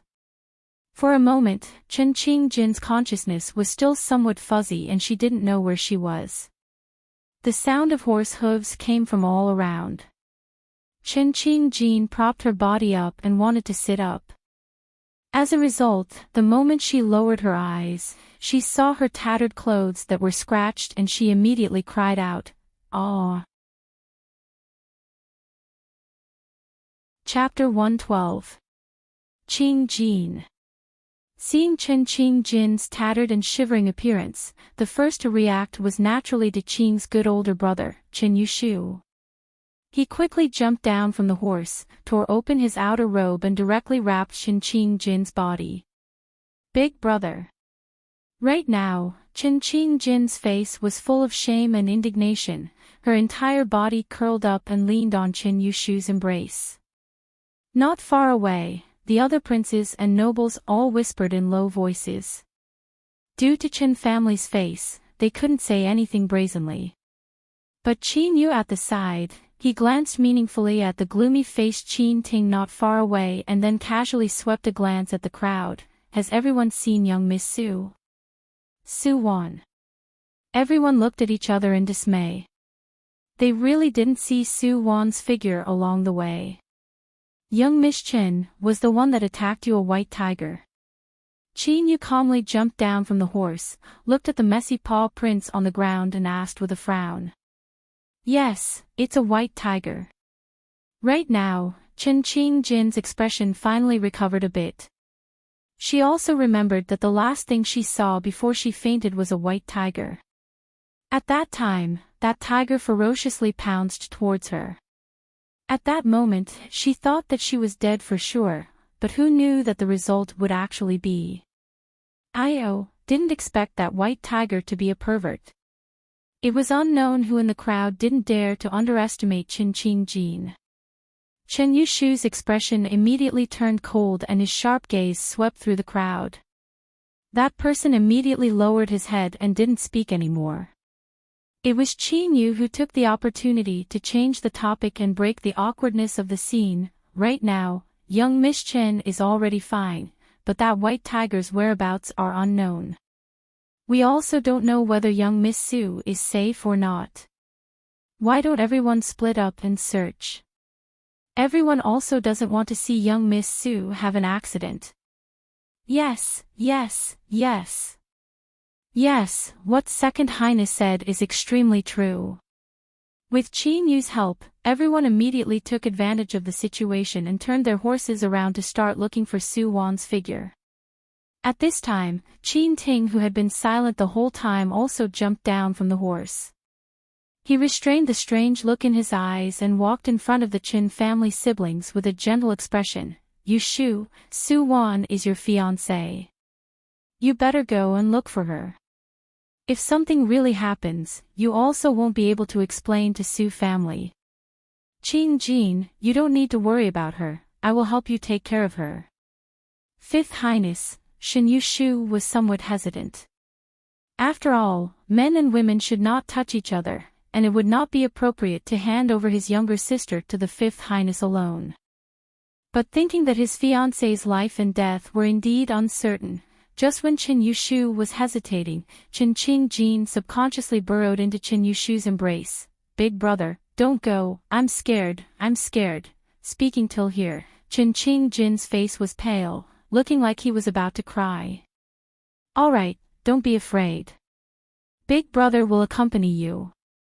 Qin Yushu sighed and raised his eyes to meet Qin Ting's gaze. Fifth Highness, many thanks for your good intentions. It is better for me to take care of my younger sister. I ask your highness to help me look for young Lady Sue. No worries, then you bring Qing Jin out first. Qin Ting agreed with a smile, but when he turned around, his face was as heavy as water. Seeing that everyone had left, Chen Yushu looked at the younger sister in his embrace, his gaze filled with heartache. Qing Jin, don't be afraid. Big brother will bring you out of the hunting ground. Don't worry, today's matter. Big brother will help you settle it. In this era, a woman's reputation and integrity were especially important. As the eldest brother, Chen Yushu naturally had to think more about his younger sister. Thank you, big brother. Chen Qing leaned into Chen Yushu's embrace and sighed in her heart. If she had known earlier that this kind of thing would happen today, she would absolutely not have personally entered the hunting ground. Unfortunately, there was no, if you had known earlier, in life. Moreover, even if she was reborn once, there were some things that she could not control. Waiting until the lively scene was over, Su Rui brought Su Wan and jumped down from a big tree not far away. Alright, it's about time. I should also show my face. It wouldn't be good if I was suspected by Qin Yu. Among the people here today, the one with the most meticulous thoughts was Qin Yu. Towards this male lead who strategized, Su Wan did not dare to underestimate the enemy. Qin Yu. Su Rui's gaze darkened. He seems to be quite concerned about you. You two are very familiar. Is he interested in you? Su Wan. Big brother, flying vinegar that has nothing to do with each other. If we can save it, then save it all right. These days, life isn't easy. Vinegar is also quite expensive. Seeing Su Wan glaring at him, Su Rui could only faintly smile, but in his heart, he still remembered Qin Yu's words. At this time, Big White, who had already scurried around outside, came back valiantly and energetically. This white tiger king was an especially rare and precious breed. It was very intelligent. Although it feared Su Rui from the bottom of its heart, the animal's intuition was the sharpest. It had long discovered that the strongest person in this forest was Su Rui. Of course, although Su Rui was the strongest, the white tiger king leisurely rubbed against Su Wan's side and lifted its big paw to rub against her boots in a fawning manner. That's why this tiger king had already seen through the servant wife and whatnot, okay? No matter how powerful you are, don't you still have to listen to your wife? Su Wan felt the white tiger king's expression of goodwill. She lowered her eyes and just happened to meet that pair of very intelligent eyes. Su Wan's gaze turned and she lightly said with a smile, since my horse is gone, why don't you be my mount from now on? I'll bring you home. White Tiger King.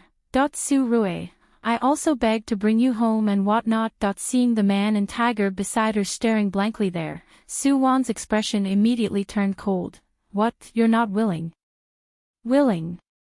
Su Rui immediately replied, it's willing, not willing, I'll immediately kill it. White Tiger King, hunting rare animals is illegal. You guys are immoral too immoral. Although his heart yearned for the forest and freedom, in the end, a certain Tiger King still submitted to General Su's tyrannical power. So when everyone in the forest heard the tigers roar and entered the forest, the scene they saw was like this: a large, snow-white tiger was leisurely strolling between the trees, and on its back sat a delicate and pretty girl dressed in a sapphire blue outfit. This, the people who saw this scene collectively lost their voices. Could it be that our way of hunting was wrong? Su Wan. The first to react was still Qin Yu. He raised his eyebrows and looked at Su Wan sitting on the tiger's back with interest. This tiger is. Your Highness, don't you think it's very cute? When Su Wan heard Qin Yu's words, she first smiled and acted cute, then started to chatter to herself. Just now when I met it in the forest, my horse refused to run. AI. Now I can only ride it. It's called Big White, this is the name I gave it. Doesn't it match it? Oh my, look how beautiful it is. It's much better looking than the white horse at home.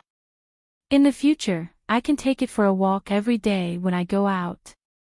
Chinyu, everyone, eldest Miss Sue, are you stupid or stupid? Take a Tiger King for a walk. In the capital. Chapter 113. Before the sun set, everyone finally came out of the hunting ground. Because an accident happened in the middle, everyone didn't have the mood to show off their prey. On the contrary, there were many aristocrats who kept turning their heads to look at Su Wan, who was following behind everyone. There was no other way. Who let other people's big white be too dazzling? Once it neared, these horses wouldn't leave, so Su Wan could only be the last. Chen Jia's brother and sister had long come out. Right now, Chen Qingjin had already changed into a set of clothes and was obediently staying in Chen Jia's carriage. Regarding the matters on the hunting ground, those aristocratic young ladies who stayed outside naturally didn't know, but this didn't affect Chen Qinyao's acting of throwing stones at someone who was down at this moment. She saw Chen Qingjin's sorry figure when she came out. Although Chen Yushu had already tried his best to cover it up, from Chen Qingyao's intentional or unintentional words, the surrounding young ladies also knew some superficial information. It must be said that these young ladies were usually raised in their boudoirs and might not know the warmth and coldness of the common people's feelings, but they all had a very magical skill, and that was their imagination. Once this matter started, their imagination simply couldn't stop. Right now, Chen Qingjin's encounter in the hunting ground had already been imagined into 9981 dramas, all with no repetition of course. After Su Wan's appearance, the imagination of these young misses was completely wiped out. Seeing Su Wan smiling and riding a ferocious white tiger not far away, some of the timid young misses couldn't help but cry out in alarm, "Aw! Tiger!" The commotion outside the carriage also attracted Chen Qinyao's attention. Right now, she couldn't care about continuing her performance in front of Chen Qingjin. She turned around and curiously lifted the curtain of the carriage. When Chen Qinyao saw the scene outside, she couldn't help but suck in a breath of cold air and cried out involuntarily, "White tiger! White tiger!" Hearing Chen Qinyao's words, Chen Qingjin's expression immediately became even more unsightly. Her trembling hands lightly lifted the curtain of the carriage and sure enough, she saw Su Wan's leisurely figure not far away. How could it be like this? Chen Qingjin's fingers firmly grasped the carriage curtain in the palm of his hand. At the hunting ground, Qinyu had asked everyone to look for Su Wan. At that time, Chen Qingjin was still thinking that if Su Wan also met that tiger and encountered the same thing as him, or was directly killed by the tiger, this would be extremely good. But what she never expected was that Su Wan actually encountered that tiger and even tamed it. This is impossible. Impossible. Shen Qingjin involuntarily clenched his teeth, a look of deep-seated jealousy flashing past his eyes. Since she was reborn, what she hated the most was that the people she hated had a better life than her. These people should all die, all of them should go to hell. In this life, they should taste the humiliation and pain they had suffered in their previous lives 10 times, 100 times more. The thought of crazy revenge flashed through Chen Qingjin's mind. Seeing that Chen Yushu was already walking towards Su Wan, Chen Qingjin's mouth was already filled with a faint fishy and salty smell of blood. Blood and pain could clear her head. She lowered the curtains of the carriage and lowered her eyes, hiding her expression in the darkness. This white tiger, Shen Yushu, arrived in front of Su Wan. Facing the tall white tiger, Shen Yushu's figure seemed especially slender. His name is Dabai. Su Wan blah blah blah blah blah blah, once again acting stupid in front of Shen Yushu. This idiot eldest young miss, did quite a lot. And seeing Su Wan's radiant, innocent and excited appearance, Shen Yushu's originally ice-cold gaze that was staring at the white tiger was gradually replaced by gentleness. It turned out that Su Wan was also quite cute. Shin Yushu didn't hate to buy that much right now. Although it made Shin Jin look bad, at least it didn't harm anyone's life. How could a person be calculative with a beast? Right at this time, there was another clamor from the crowd. It turned out that Jin Wangfu's horse carriage had appeared again. Inside the carriage, Su Rui still had a weak and frail appearance. He leaned on the soft couch, his chilly gaze looking in the direction where Su Wan and Shin Yushu stood. "Young Miss Su, this is your white tiger." "Wang Ye."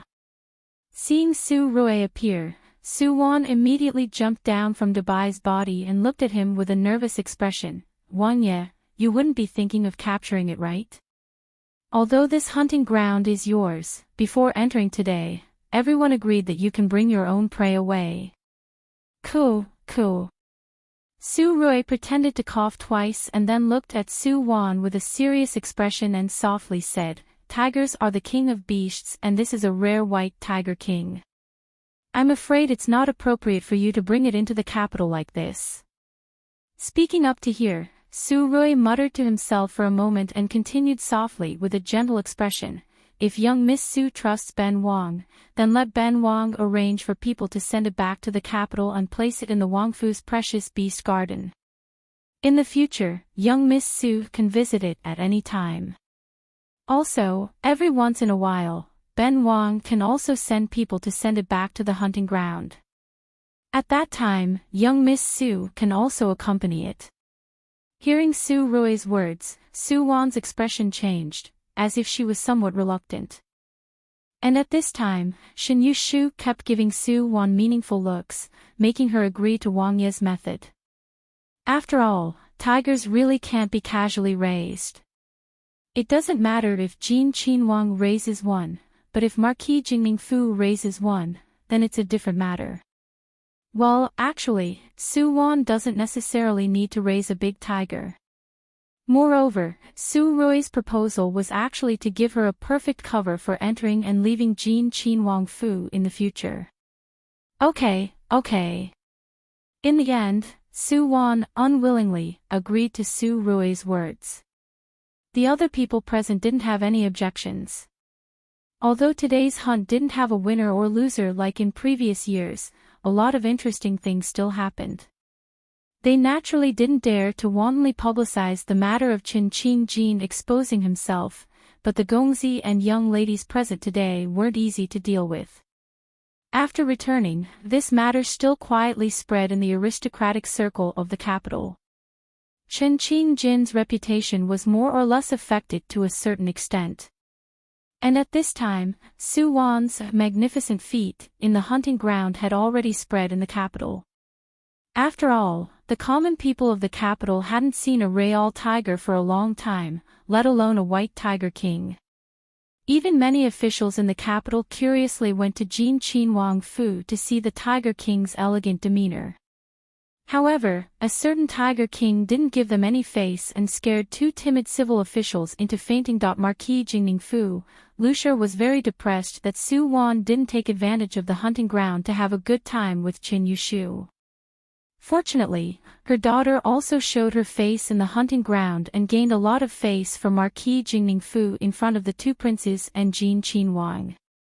This made Lucia's mood a bit better. Recently, there were endless matters in the capital. After the autumn hunt ended, Marquis Jingning Fu received an invitation to the wedding banquet from Duke Xingguo Fu.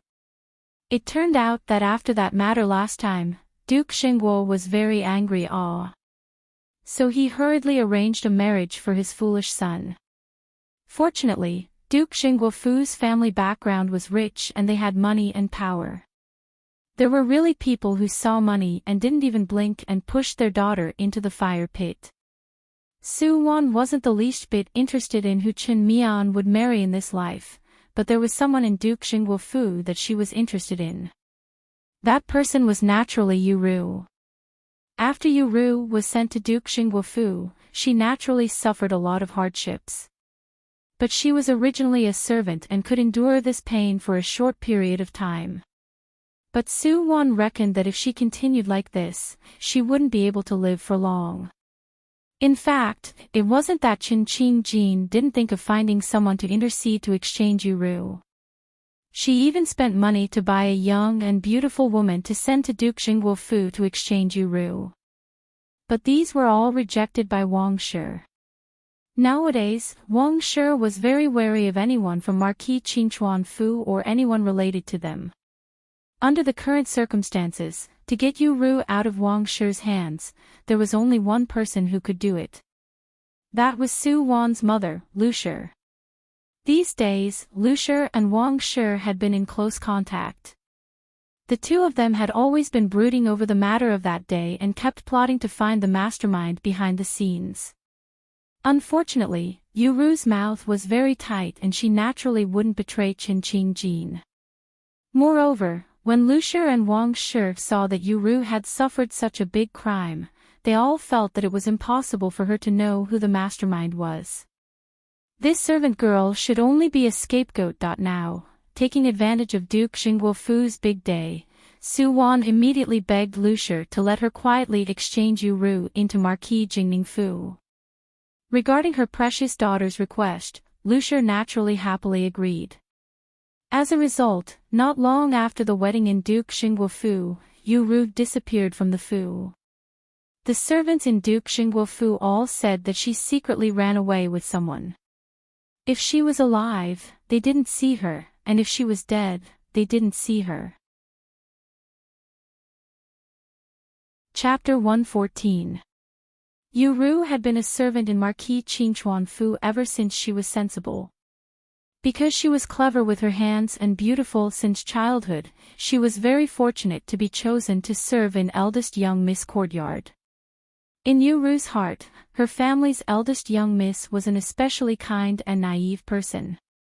She was usually very amiable and approachable towards the servants, so Yu had always been loyal and devoted to Enchanting Jean. When did things start to change? Yu remembered that on a certain day in spring this year, the eldest miss had fainted from a cold. Yu stayed by the bed all night, and the eldest miss woke up the next day.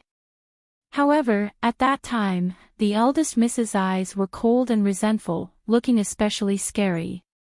It was also from that moment onwards that eldest miss changed completely. She became preoccupied and liked to daydream. Sometimes, she would even secretly curse at second Mississippi. Yu didn't know what happened to eldest young Mississippi. She was just a servant and only knew to be loyal to her master. Whatever the master wanted her to do, she would do it with all her heart and soul. Therefore, on the day of the celebration banquet held for eldest young master, Yu obeyed Enchanting Jin's instructions and unhesitatingly handed the tea that had been spiked to Qin Mian and Su Wan. After that, she separately led the two people to that remote wing room and knocked them unconscious for the time being. In fact, Yu knew that doing this was wrong, but she didn't like eldest young Miss Su.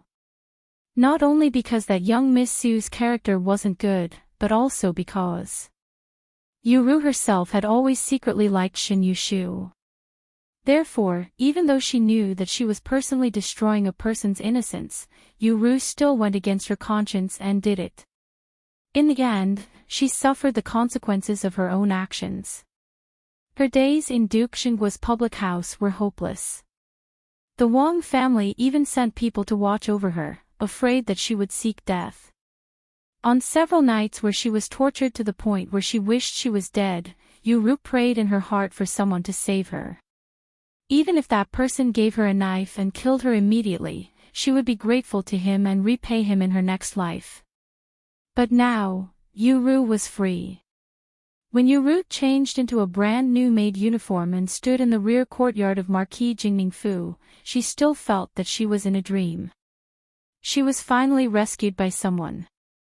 And the person who had saved her from the abyss of suffering was not the eldest miss that she had always wanted, nor was it the hero in her heart, but the one she had always disliked, and had even personally harmed, eldest Miss Su.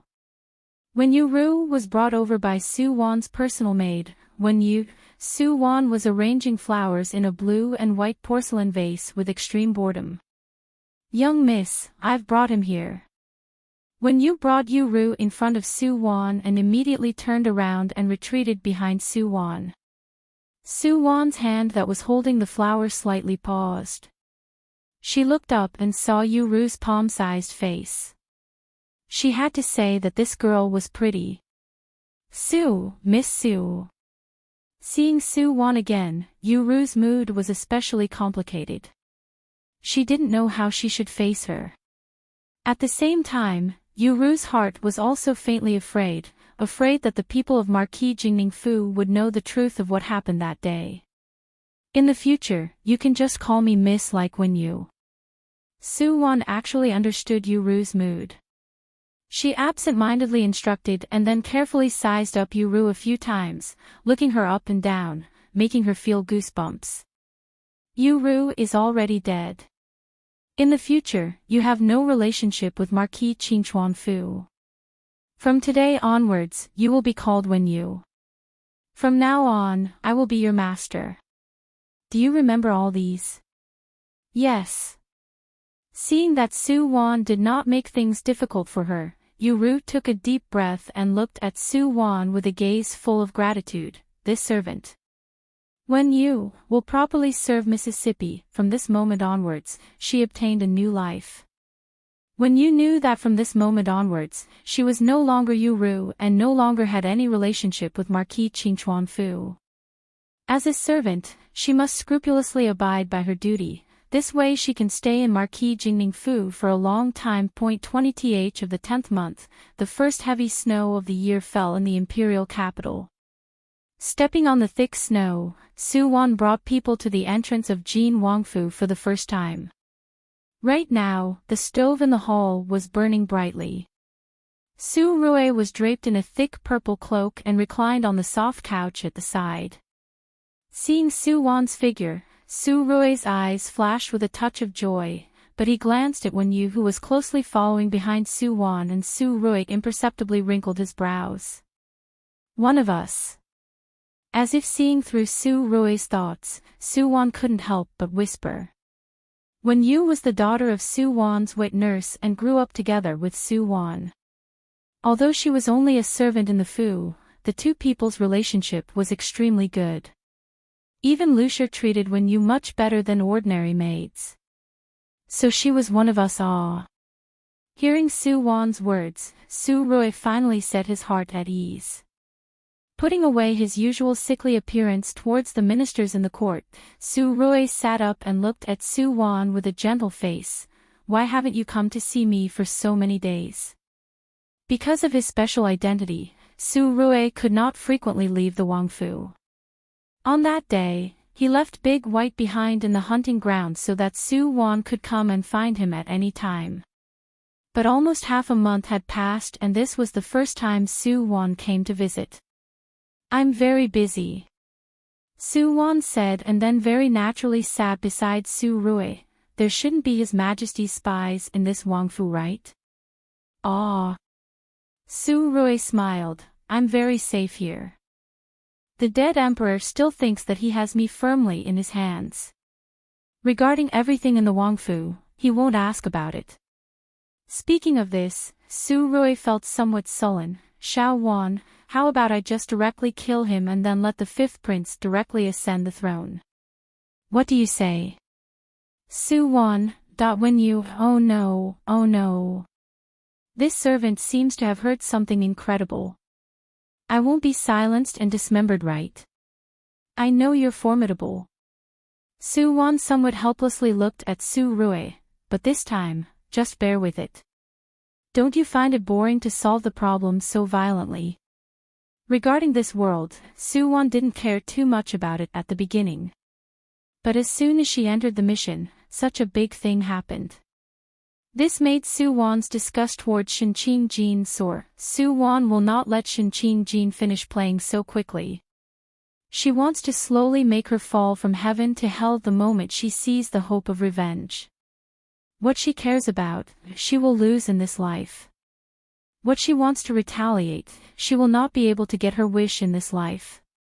Su-Wan wants to make this woman regret her rebirth, regret everything in this life. Was the previous life bitter?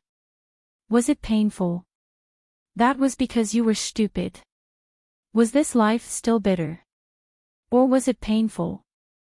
Then you deserve it even more, because this was all your own doing. Glancing at the chill in Su Wan's eyes, Su Rui knew that Su Wan was serious about this mission.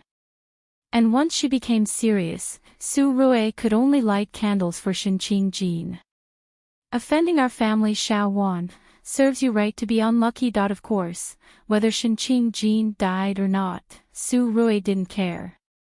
He only cared about his own welfare. As the saying goes, after eating the marrow, one would yearn for the taste. Recently, our family's General Su has been thinking about reliving old dreams and whatnot. Right now, Su Wan was by his side. Su Rui's thoughts started to come alive again.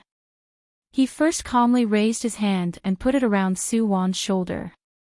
Seeing that Su Wan didn't have any reaction, he was about to take a yard after taking an inch, but he saw that Su Wan's eyes were already focused, smiling at him. Wang Ye, what are you doing? Woo! Su Rui somewhat resentfully smiled. Since I came today, I'll go back a bit later. What do you want to eat? I'll instruct the kitchen to make it for you.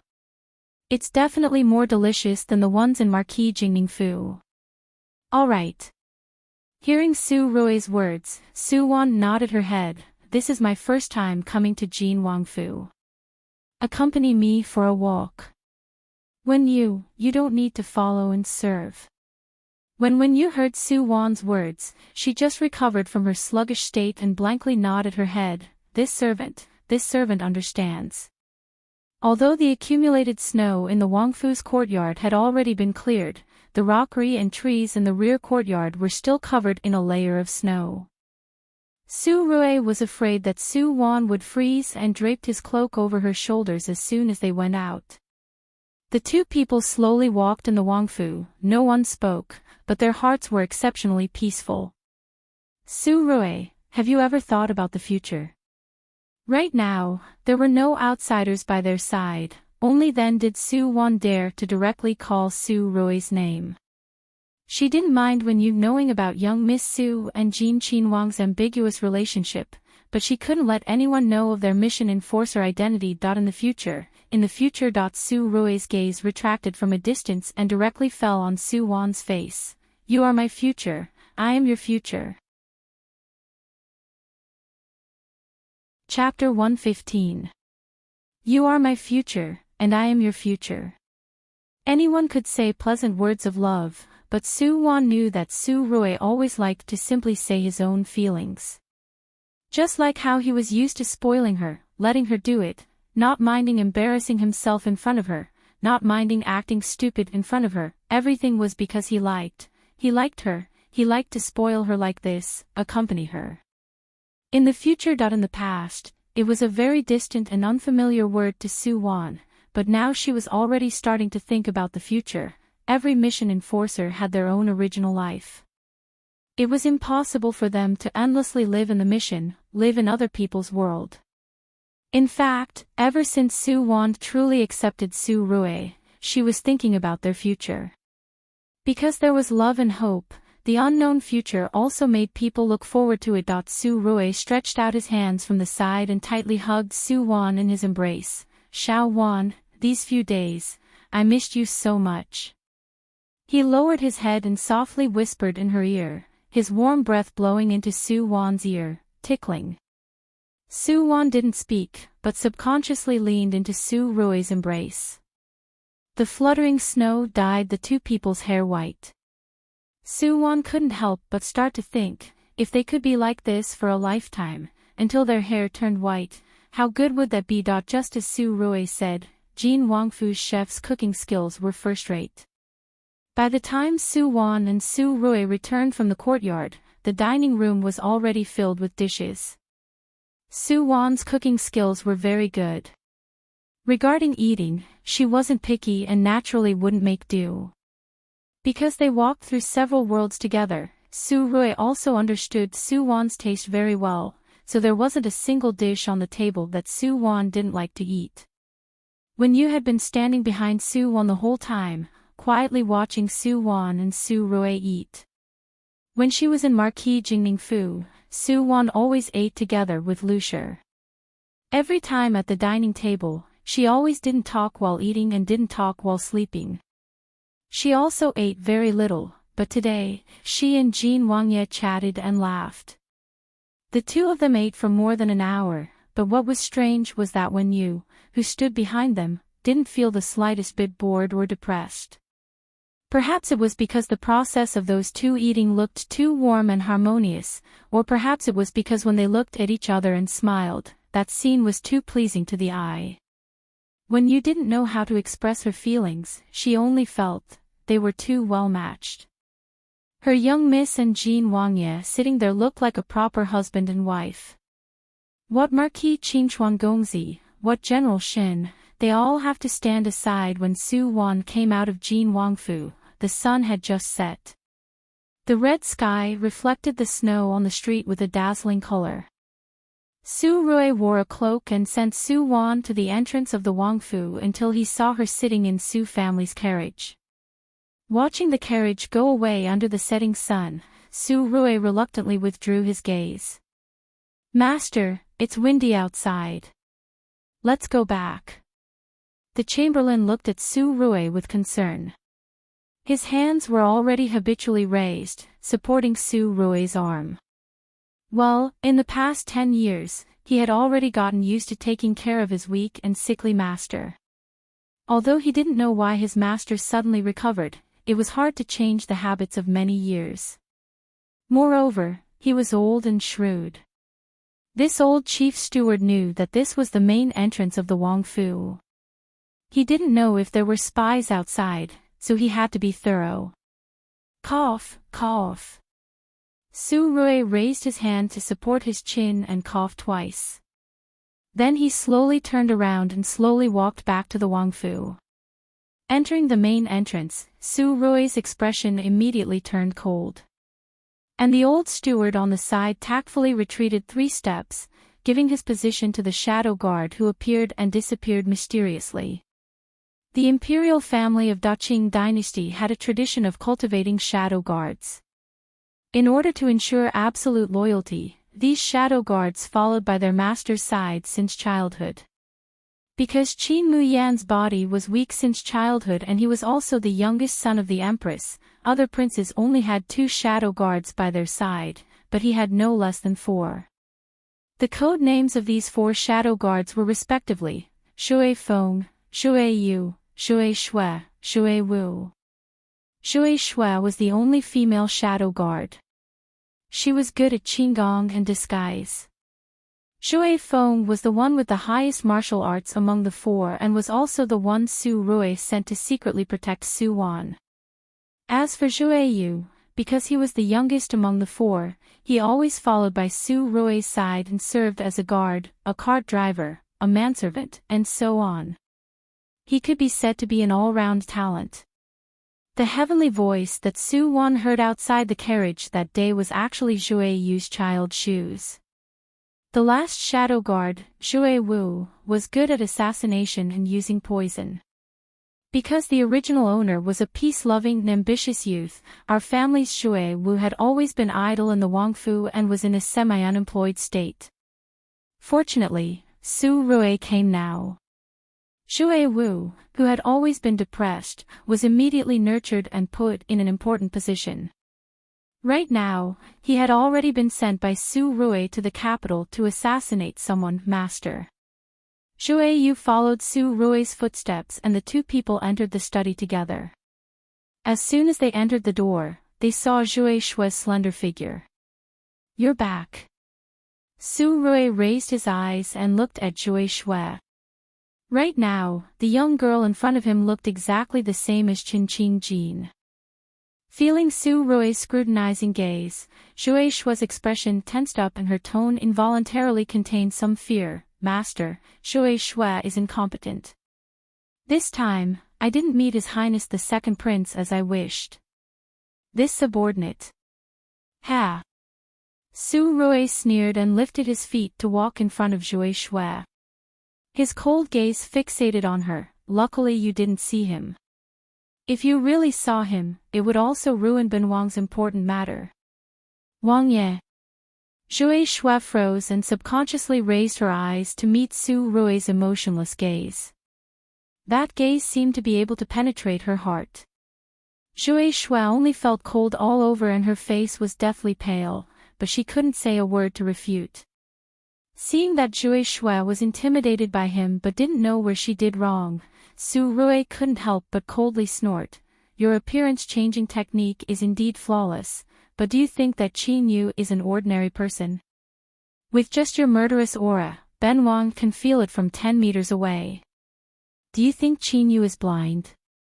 A person's appearance can be changed, his movements and tone can be imitated, but what about his aura? Impersonators who don't know how to restrain their aura are the most failed impersonators.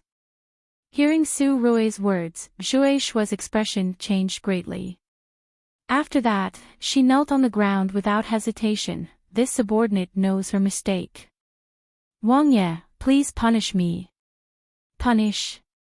If it was in the past, Su Rui would have already chopped up the people who provoked him and fed them to the dogs. Now, Jin Wangfu didn't have anyone that could be used. He could only reluctantly continue to use these few shadow guards. This is the first time. Ben Wang will give you a way out. Go back and practice diligently.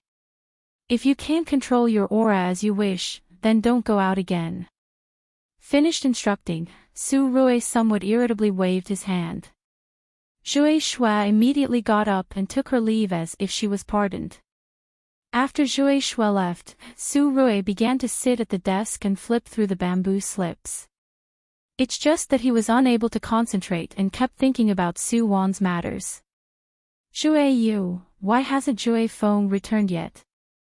If Su Wan returned to Marquis Jingningfu, Zhui Feng should have returned to report awe. Since he still hasn't returned, it proves that Su Wan is still on the road, right? But Jin Wangfu and Marquis Jingningfu are both in the center of the imperial capital.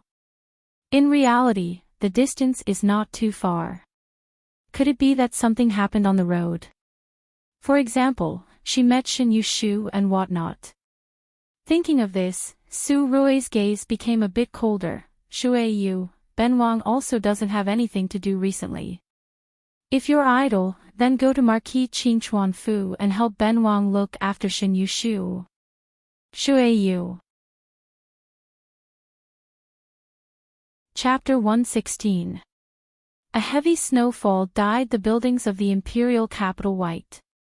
At this time, it was dusk and the cold wind whistled. There weren't many pedestrians on the long street. Su Wan sat in Marquis Jingningfu's horse carriage with her eyes closed. The entire carriage suddenly shook and the small brazier in the carriage was almost overturned.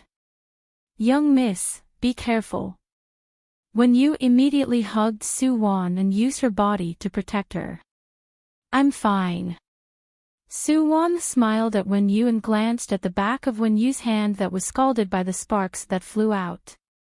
Su Wan's gaze darkened and she immediately lifted the curtain and coldly looked outside. What's wrong? The driver outside the carriage also had a terrified expression. Young miss, in front. Is the Supreme Court's patrol officers. Su Wan frowned and looked over. Sure enough, she saw that the street in front was in a mess and a police blockbuster was being staged. The neatly dressed Supreme Court's patrol officers were chasing and intercepting a black-clothed man. Turn around and take a detour. Su Wan commanded and was about to put down the curtain when the black-clothed man who was forced to a dead end suddenly rushed towards the direction of the carriage. His speed was so fast that he arrived outside the carriage in a flash. Su Wan and the black-clothed man's eyes met and felt the sharpness in the other party's eyes, but Su Wan was not too nervous. An awe-inspiring silver light flashed and the black-clothed man was caught off guard and was immediately injured by the hidden weapon that came from the air. Taking advantage of the moment when he was distracted, Su Wan fiercely shouted, "Help!" Hearing Su Wan scream, the black-clothed man wanted to throw himself into the carriage, but he was injured and his movements were slightly slow. At this time, the people from the Supreme Court surrounded him and quickly subdued the black-clothed man. "Young miss, are you all right?" The patrol officer in the lead looked at Soo-won respectfully.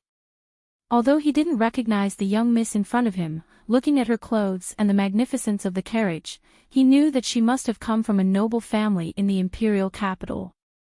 "Scared me to death." Soo-won's complexion was pale and she patted her chest in shock. "Who is this person? Why is he so ferocious?" "This person is a great bandit."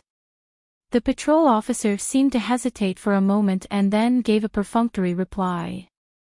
Soo-won's gaze flashed and she did not ask much. She only nodded with some lingering fear. "So it's a great bandit. Take him away. Don't let him get away again." As she spoke, Soo-won immediately shrank back into her carriage with lingering fear. Seeing that Soo-won didn't pursue the matter, the patrolman immediately brought his subordinates and escorted the black-clothed man away. "Such a high status and such a handsome young fellow, why is he impotent?" Soo-won, what impotent? Soo-won then remembered that in this mission world setting, Qin Mu-yan's body was delicate and weak, and he didn't even have a wife. It was said that the imperial doctor even forbade him to have sex. So, the entire capital knows that Jin Wangye, he can't do it. Soo-won looked at Lucia's expression. She felt that if she said a sentence right now, mother's daughter took a fancy to Jin Wangye and wanted to marry him, she reckoned that Lucia would immediately faint. At this time, when you heard Lucia's words, her gaze also strangely looked at the mother and daughter pair. So, Furen still didn't know that eldest young miss and Jin Wangye actually. When you started to feel conflicted again. Should I tell Furen or not? What if Furen found out about eldest young miss and Jin Wangye and wanted to break up the affectionate couple? Moreover, His Highness Jin Wangye didn't seem to be as weak as the outside said.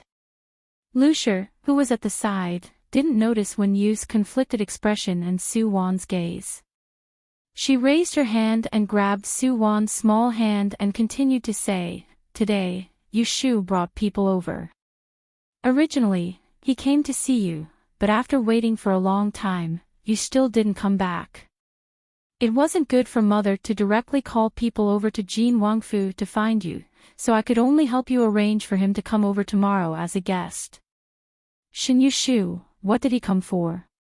Hearing Lucia mention Shin Yu-shu's name, Soo-won instinctively frowned. Her gaze subconsciously turned to Wen Yu's body.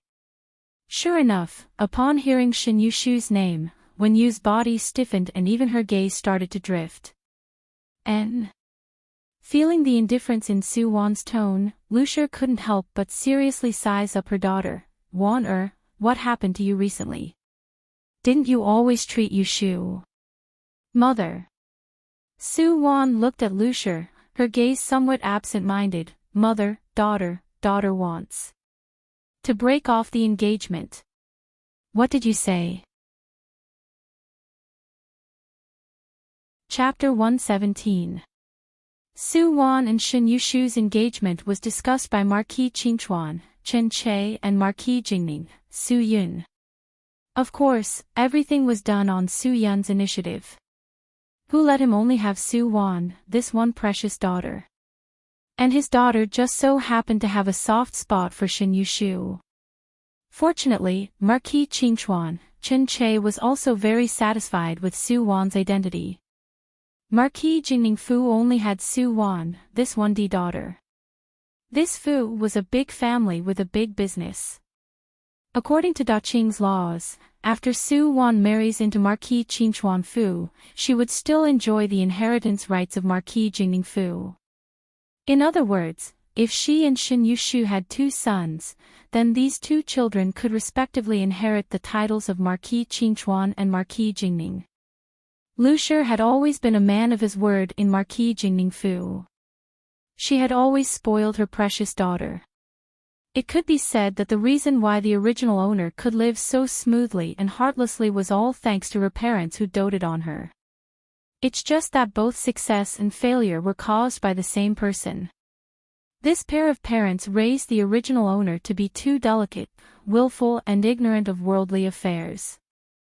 This caused her to look astute and valiant on the outside, but in reality, she had no cleavage, no scheming, and was especially easy to be used by people with ulterior motives. At this time, when she suddenly heard Sue Won say that she wanted to break off the engagement, Lucia first berated her.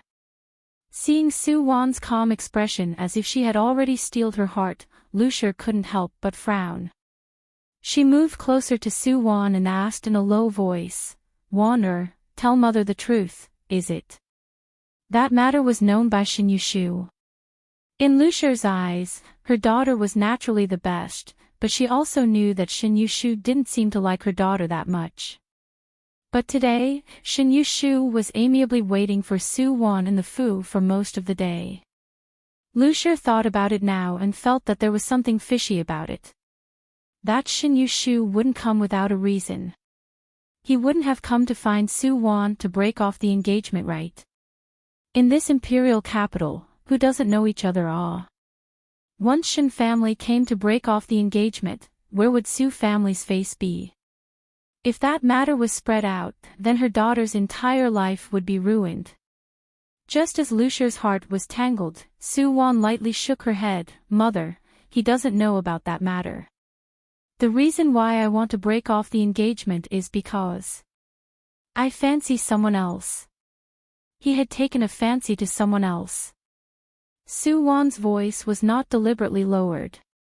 When Yu who heard Sue Won's words coincidentally turned their heads to look at her back. Wen Yu's face was full of surprise, while Wen Yu was cautiously waiting for Furin's reply.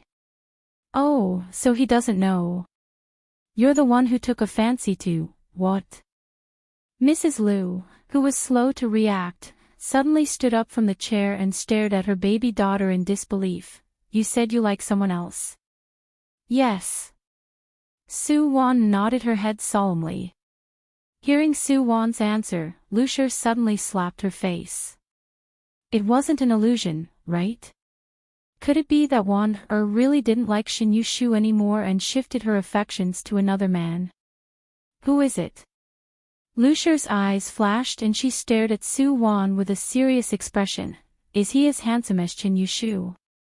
Was their status higher than the Shin family? Of course, the most important thing is he good to you? He treats me very well. Moreover, he is much more handsome than Shin Yushu, much more powerful than him, and his status is also higher than Shin Yushu. Compared to him, the entire Shin family is also too inferior to catch up. Sue Won answered Lucia's question with an indifferent face. Her voice had yet to fall when she saw Lucia raise her hand and slap her face again. Not a dream. Sue Won. Just how little confidence do you have in your daughter? Who? On this side, Lucia, who had confirmed that she wasn't daydreaming, immediately beamed with joy and moved closer to Sue Won. She gently pulled her hand and said, "My good daughter, Nyangqi knows that Shin Yushu doesn't know what's good for him. He isn't your husband. Come, you tell Nyangqi, the one you like." "Who is it? Is it a member of the imperial family?" It must be said that in this imperial capital, Shin Yushu was already considered a proud son of a generation. Those who were more outstanding and had a higher status than him were reckoned to be those members of the imperial family. Seeing Lucia's face full of hope and eyes full of "my daughter is awesome" expression, Sue Won couldn't help but take a deep breath. He is from the imperial family, and his status is very high. Speaking till here, Sue Won held Lucia's hand. "Mother, do you want me to marry a man with a high status, or do you want me to marry a man who sincerely treats me well?" "Of course he has to treat you well." Lucia's answer was resolute and decisive, then she immediately added a sentence with a smile. "Of course, the higher the status, the greater the ability. This way, he can better protect you. Mother is also not a person who fawns on the rich and powerful. Our Marquis Jingmingfu does not seek to climb up the social ladder, but Nyingqi must let you marry grandly and cannot be outdone by others. And, if it's like this. Su Wan also smiled at Lucier. Mother, what do you think of Jin Qin Wang? Jin Qin Wang. That's extremely good. Lucier and the common people of the imperial capital were the same. If you mentioned Jin Qin Wang in the imperial capital, who wouldn't clap their hands and praise him? Duqing's newest laws, the common people's peaceful and happy life, which one of them didn't have Jin Qin Wang's credit? As an imperial uncle, he didn't have the power to overturn the court, but he was famous throughout the world. This Jin Qin Wang. Wait a minute. Lucier was just about to praise a certain imperial uncle's great achievements like in the past, but she suddenly stopped talking and stiffly lowered her head to look at Su Wan, who was sitting in front of her with an indifferent face. Wan you. Just now, who did you say just now? Mother seems to have misheard. You didn't mishear. Su Wan knew that Lucier would have this reaction, but she did not plan to continue to conceal her relationship with Su Rui. I like Jin Qin Wang, I want to marry him as a fae. Su Wan said it straightforwardly, and there was not a trace of evasion in her eyes. Hearing Su Wan's words, Lucier's eyes rolled and did not disappoint everyone and fainted. Furin. Fortunately, the personal maid at the side was quick and held the fainted Lucier in her arms. Young miss, you see this? Send my mother back. She's too happy, so excited that she fainted. Su Wan lowered her eyes and indifferently instructed the maid at the side. A certain maid, young miss, can you grow some heart? Furin clearly fainted from fright. Okay. Why haven't you left yet? When Su Wan raised her eyes again, she saw that Lucier's maid was still supporting Lucier and standing in the same place with a lifeless face. Oh. Got it. A certain maid had no choice but to miserably support Lucier out of Su Wan's courtyard. Waiting until their figures left, Su Wan sighed and slowly stood up. When your hand was scalded today. Go back and rest first. Let Wen Yu stay behind to serve you. Wen Yu had always been strict with Su Wan's orders. When Wen Yu left, only Su Wan and Wen Yu were left in the boudoir. Wen Yu's expression was a bit complicated. She kept using her hands to unconsciously grasp the corner of her clothes. She had the heart to ask Su Wan something, but it seemed that she didn't have the courage. Seeing Wen Yu's expression, Su Wan didn't make a sound. She just silently walked to the window and suddenly opened the window. Cold wind instantly rushed in. Young miss. Wen Yu caught a glimpse of Su Wan's actions and jumped in fright. She immediately rushed over and quickly closed the window. Young miss, you. Wen Yu turned her head and looked at Su Wan somewhat inexplicably. What entered her eyes was Su Wan's pale complexion. Wen Yu. Su Wan softly called out and looked at Wen Yu in front of her with a complicated gaze. Actually, you also like Yu Shu Ji, isn't that right? Young miss. Hearing Su Wan's words, Wen Yu's expression changed greatly. She somewhat nervously retreated a few steps and knelt in front of Su Wan with a plop. Young miss, Wen Yu's life was given by you. Wen Yu is young miss's servant in this life. As for Chen Gongzi, and everything in Chen family, this servant has long had no relationship with this servant. Wen Yu missed it once. She didn't want to make another mistake. She had done something shameful and received punishment. Let her understand that a person should never do anything wrong in this life. Some people accumulated virtue and did good deeds all their life but did not become rich and noble because of it. This kind of life seemed to have suffered a big loss, but in fact, there were no disasters and no difficulties with a clear conscience. A lifetime of peace and quiet, wasn't that heaven's greatest gift? Only people who hated their mistakes and couldn't turn back would know what was called one wrong step after another, wasting a lifetime. You don't need to be so afraid. Seeing Wen Yu kneeling on the ground with a pale complexion, Su-won bent down and stretched out her hands to help Wen Yu up. Could it be that you're still afraid of me now?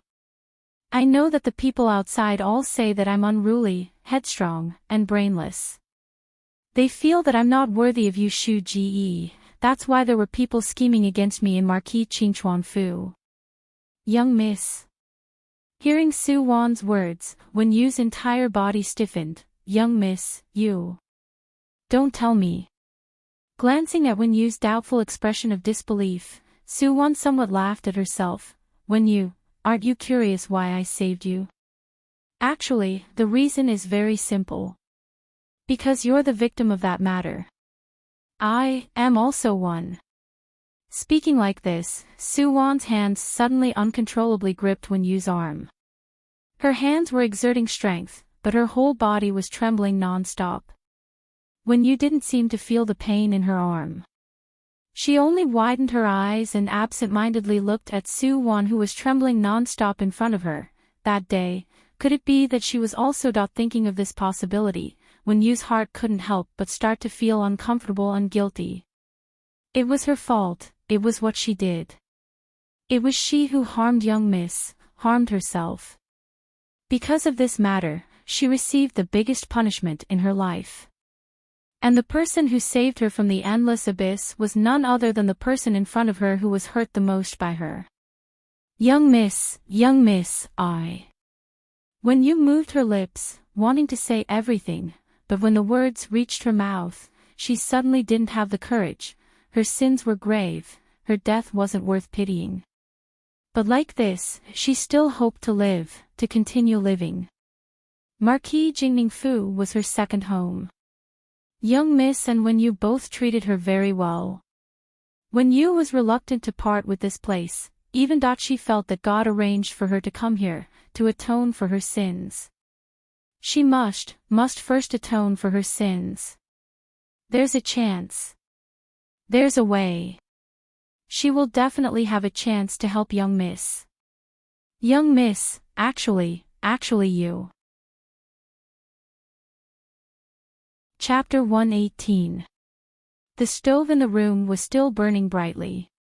Outside the window, the sky had completely darkened. Su-won stood by the window in a daze. Hearing Wen Yu's question, she seemed to have sunk into her own memories. Her hands that had been grabbing onto Wen Yu unconsciously let go. After a long while, Su-won slowly said, "So what if I like it? So what if I don't like it? You Shu Ji didn't like me in the past and he won't like me in the future. Moreover, I can feel that Qing Jin Mimi also doesn't like me. They are blood-related siblings and presumably, in his eyes, Mimi is far more important than me." When Wen Yu heard Su-won mention Qing Jin, she was also absent-minded for a moment. She, who grew up in the Qin family, had very deep feelings for the Qin siblings. In the past, Wen Yu felt that she would follow Qing Jin for a lifetime, but now, Wen Yu didn't know how to describe her current mood. She couldn't even remember Qing Jin's smile. That's right, that eldest young miss used to especially like to smile.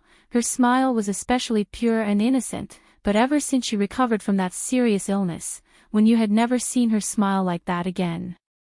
She had changed. Not only did she make Wen Yu feel like she was a stranger, she even made Wen Yu feel scared and fearful at times.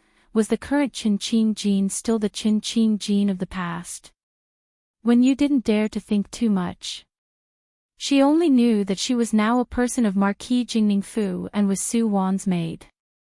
She now had to consider everything for her master. Miss Shin will get married sooner or later. If you still like young Master Shin, you shouldn't give up your marriage. Wen Yu softly persuaded Su-won, but Su-won only somewhat reluctantly smiled at Wen Yu. If I was still a virgin, I naturally wouldn't give up. But right now, I really am not worthy of you Shu Ji and will even smear Marquis Jingningfu's name. Rather than this, it would be better to let me marry Jin Wangye. Wangye is a good person, I won't be mistreated by him if I marry him. But, Jin Qin Wang he. When Yu opened her mouth and the expression on her face became even more complicated, His Highness's body is so weak. Are you willing to be a widow for the rest of your life? A living widow, ah. Su Wan felt that if Su Rui was here, he would definitely slap Wen Yu to death. Actually, there's nothing wrong with this. Su Wan deliberately sighed and looked at Wen Yu with a sorrowful gaze. Wen Yu, actually, I've long felt that you like Yu Shu Ji. Of course, you don't need to mind this matter. Yu Shu Ji is so powerful, it's normal for many people to like him. I've even been thinking. Speaking of this, Su Wan's gaze suddenly flashed coldly. After that incident, I've been thinking, just who would hate me so much and be so vicious? Not only did he want to ruin my reputation, he also wanted to push me into Chenmian, that fire pit. Moreover, after I left, not only did he not let me off, he also took the opportunity to drag you into the water. I feel that that person should also like Brother Yushu. Moreover, perhaps she knew that you also like him, so she thought of this scheme to kill two birds with one stone. Speaking till here, Su Wan paused and deliberately observed Wen Yu's complexion. Sure enough, when Wen Yu heard Su Wan's suspicion, her complexion immediately changed wildly. Miss, this is impossible. Why is it impossible? Su Wan raised her eyes, her gaze staring straight at Wen Yu's eyes. To be able to do this in Marquis Qingchuan Fu, it's most likely someone from the Fu. I'm guessing that it must be a woman. She's jealous that I'm Yu Shu Ji's fiancé and also knows that you've always secretly admired Yu Shu Ji, so she used this kind of scheme. Speaking till here, as if she thought of something, Su Wan's gaze suddenly flickered as she looked at Wen Yu. That's right. It must be like this. I reckon that person should be someone you're familiar with, someone you're very familiar with. Wen Yu, do you have any suspicions about who? Could it be another servant girl in Qin Qin Jin's courtyard? Acquaintance, someone who likes Qin Yushu. Wen Yu only felt that her mind was in a mess. The mastermind behind that matter was clearly Qin Qin Jin. She was indeed someone she was very familiar with, but how could she like Qin Yushu? They were blood-related siblings, eh? It can't be like this. Wen Yu denied it in her heart, but in the deepest part of her heart, because of Su Wan's words, a seed of doubt was left. Late at night, in the study of Jin Wangfu, Su Rui was still draped in a purple cloak, lazily leaning on the wooden chair in the study. Right now, there were two people standing in front of him. One of them was Zhui Feng and the other was the black-clothed person Su Wan met on the street today. Right now, that black-clothed person had already changed into a clean gown. He did not wear a face scarf, and under the dim candlelight, a face that was 30% similar to Su Rui's carried a complicated coldness. Qin Hao. Su Rui closed his eyes and found the existence of such a person in the memories of the original owner, although the current emperor, Qin Mu Feng, was the noble crown prince at that time, but in reality, he was not the successor that Xian Di favored. Xian Di had 9 sons. Qin Mu Feng was the eldest of the crown princes and Qin Mu Yen was the 9th. When Xian Di was seriously ill, Qin Mu Yen was still a teenager, but he, who had always been intelligent and far-sighted, had already seen the situation clearly. On one hand, he listened to his imperial brother and imperial mother's arrangements and helped them plan. On the other hand, because Qin Mu Yen was kind-hearted and did not wish for his brothers to kill each other, he left behind a trick. Not long after Qin Mu Feng smoothly ascended the throne, those brothers of theirs either died or went missing. Now, other than Qin Mu Yen, there was only Hunan Wang, Qin Mu Lin, who was still alive. Because he had always been in the crown prince's faction, after Qin Mu Feng ascended the throne, he took the initiative to request to retire and live in seclusion, saving his life. The other Wang Ye were naturally not so lucky, especially Qin Mu Yu. He was Xiandi's fifth son and was once Xiandi's favorite successor. After Qin Mu Feng ascended the throne, Qin Mu Yu died of illness not long after. Even his Wangfu was burned down by a big fire 2 months later. There was not a single person left alive in the entire Wangfu. Cutting weeds and eliminating the roots, this was Qin Mu Feng's style. But what he did not know was that right under his eyes, there was a person who dared to cross the sea by deceiving everyone and saved Qin Mu Yu's son, Qin Hao. Ninth uncle. Qin Hao looked at the ninth imperial uncle who was only 4 years older than him. His tone was somewhat complicated and hard to distinguish. You saved me this time, but you will bring disaster upon yourself. Hearing Qin Hao's words, Su Rui did not say a word and only silently looked at Qin Hao. Su Rui had always been very accurate in judging people. He believed in his intuition. When he first saw Qin Hao, other than feeling that this brat was a bit similar to himself, he also felt Qin Hao's heart. This was a person who clearly distinguished gratitude and grudges and was very principled, decisive in killing. In the plot of the mission that Su Rui knew, Qin Hao did not exist. Then, there were 2 possibilities. First, the Qin Hao in the original world listened to Qin Mu Yan's arrangements and never took half a step into the capital, living his life incognito. And the second possibility was that Qin Hao was like today, sneaking into the capital or even entering the imperial city to assassinate. After failing, he was caught and brought to the Supreme Court. In the end, he died. Su Rui was more inclined towards the second possibility. He felt that Qin Hao was absolutely not a person who was willing to live his life incognito. And in the original world, he and Su Wan didn't exist. After the assassination failed, Qin Hao would naturally be tortured and beaten. He probably didn't give up Qin Mu Yan's name and could only quietly die in the Supreme Court's death prison. The candlelight in the study swayed, the atmosphere was oppressive. Qin Hao was stared at by Su Rui and unknowingly broke out in a cold sweat. However, he hadn't seen him for a few years. Qin Hao felt that the ninth imperial uncle in front of him had changed a lot. In Qin Hao's memory, the ninth imperial uncle was a sickly but especially gentle and amiable man. But the person in front of him gave Qin Hao a kind of especially dangerous feeling. Clearly, the other party was only calmly looking at him, but Qin Hao felt as if he was being stared at by a ferocious beast and didn't dare to act blindly without thinking. The tranquility in the study was maintained for a moment until Su Rui changed his sitting posture. He tightened the cloak on his body while lazily raising his eyes and smiling at Qin Hao. He said, "Qin Hao, do you want to be the emperor?" Ninth uncle. Qin Hao stared blankly, his body stiffened and he looked somewhat astonished at Su Rui in front of him. "Right now, I'll give you 2 paths. Chapter 119. Or, I'll send you to the throne. Or, I'll send you to the yellow springs of Hades. Su Rui leaned over and looked at Qin Hao as he said this. The 2 people were separated by a mahogany desk.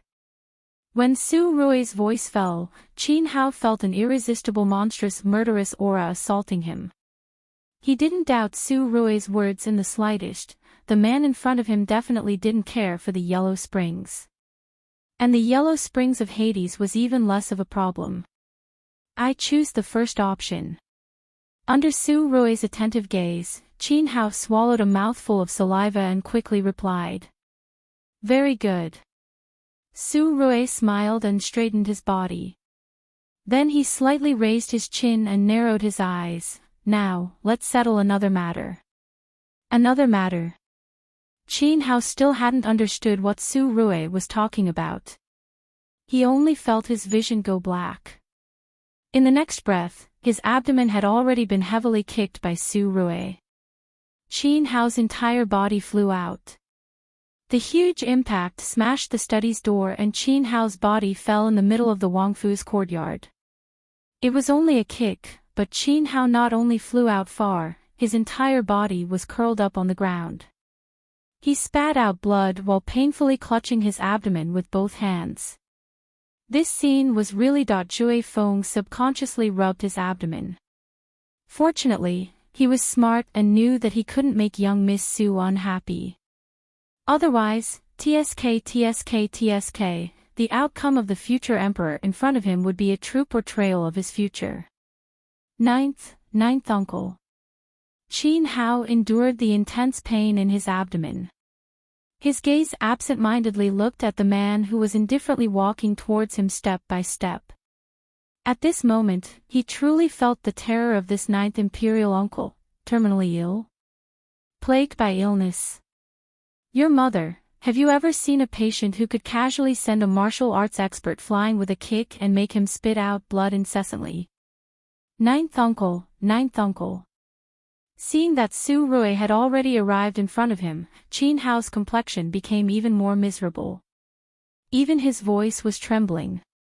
When he was besieged by people in the imperial city, when he was chased by the Supreme Court's patrolmen on the long street, Qin Hao didn't feel afraid.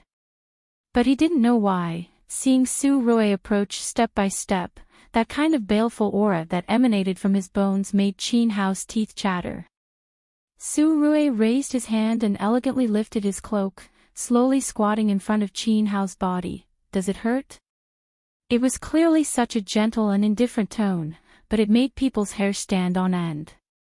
Ninth uncle. Qin Hao didn't know how to answer. He could only call Uncle Jiu over and over again. It seemed that he wouldn't be so afraid this way. This man is Uncle Jiu. Will he really kill me? Qin Hao suddenly felt a bit uncertain.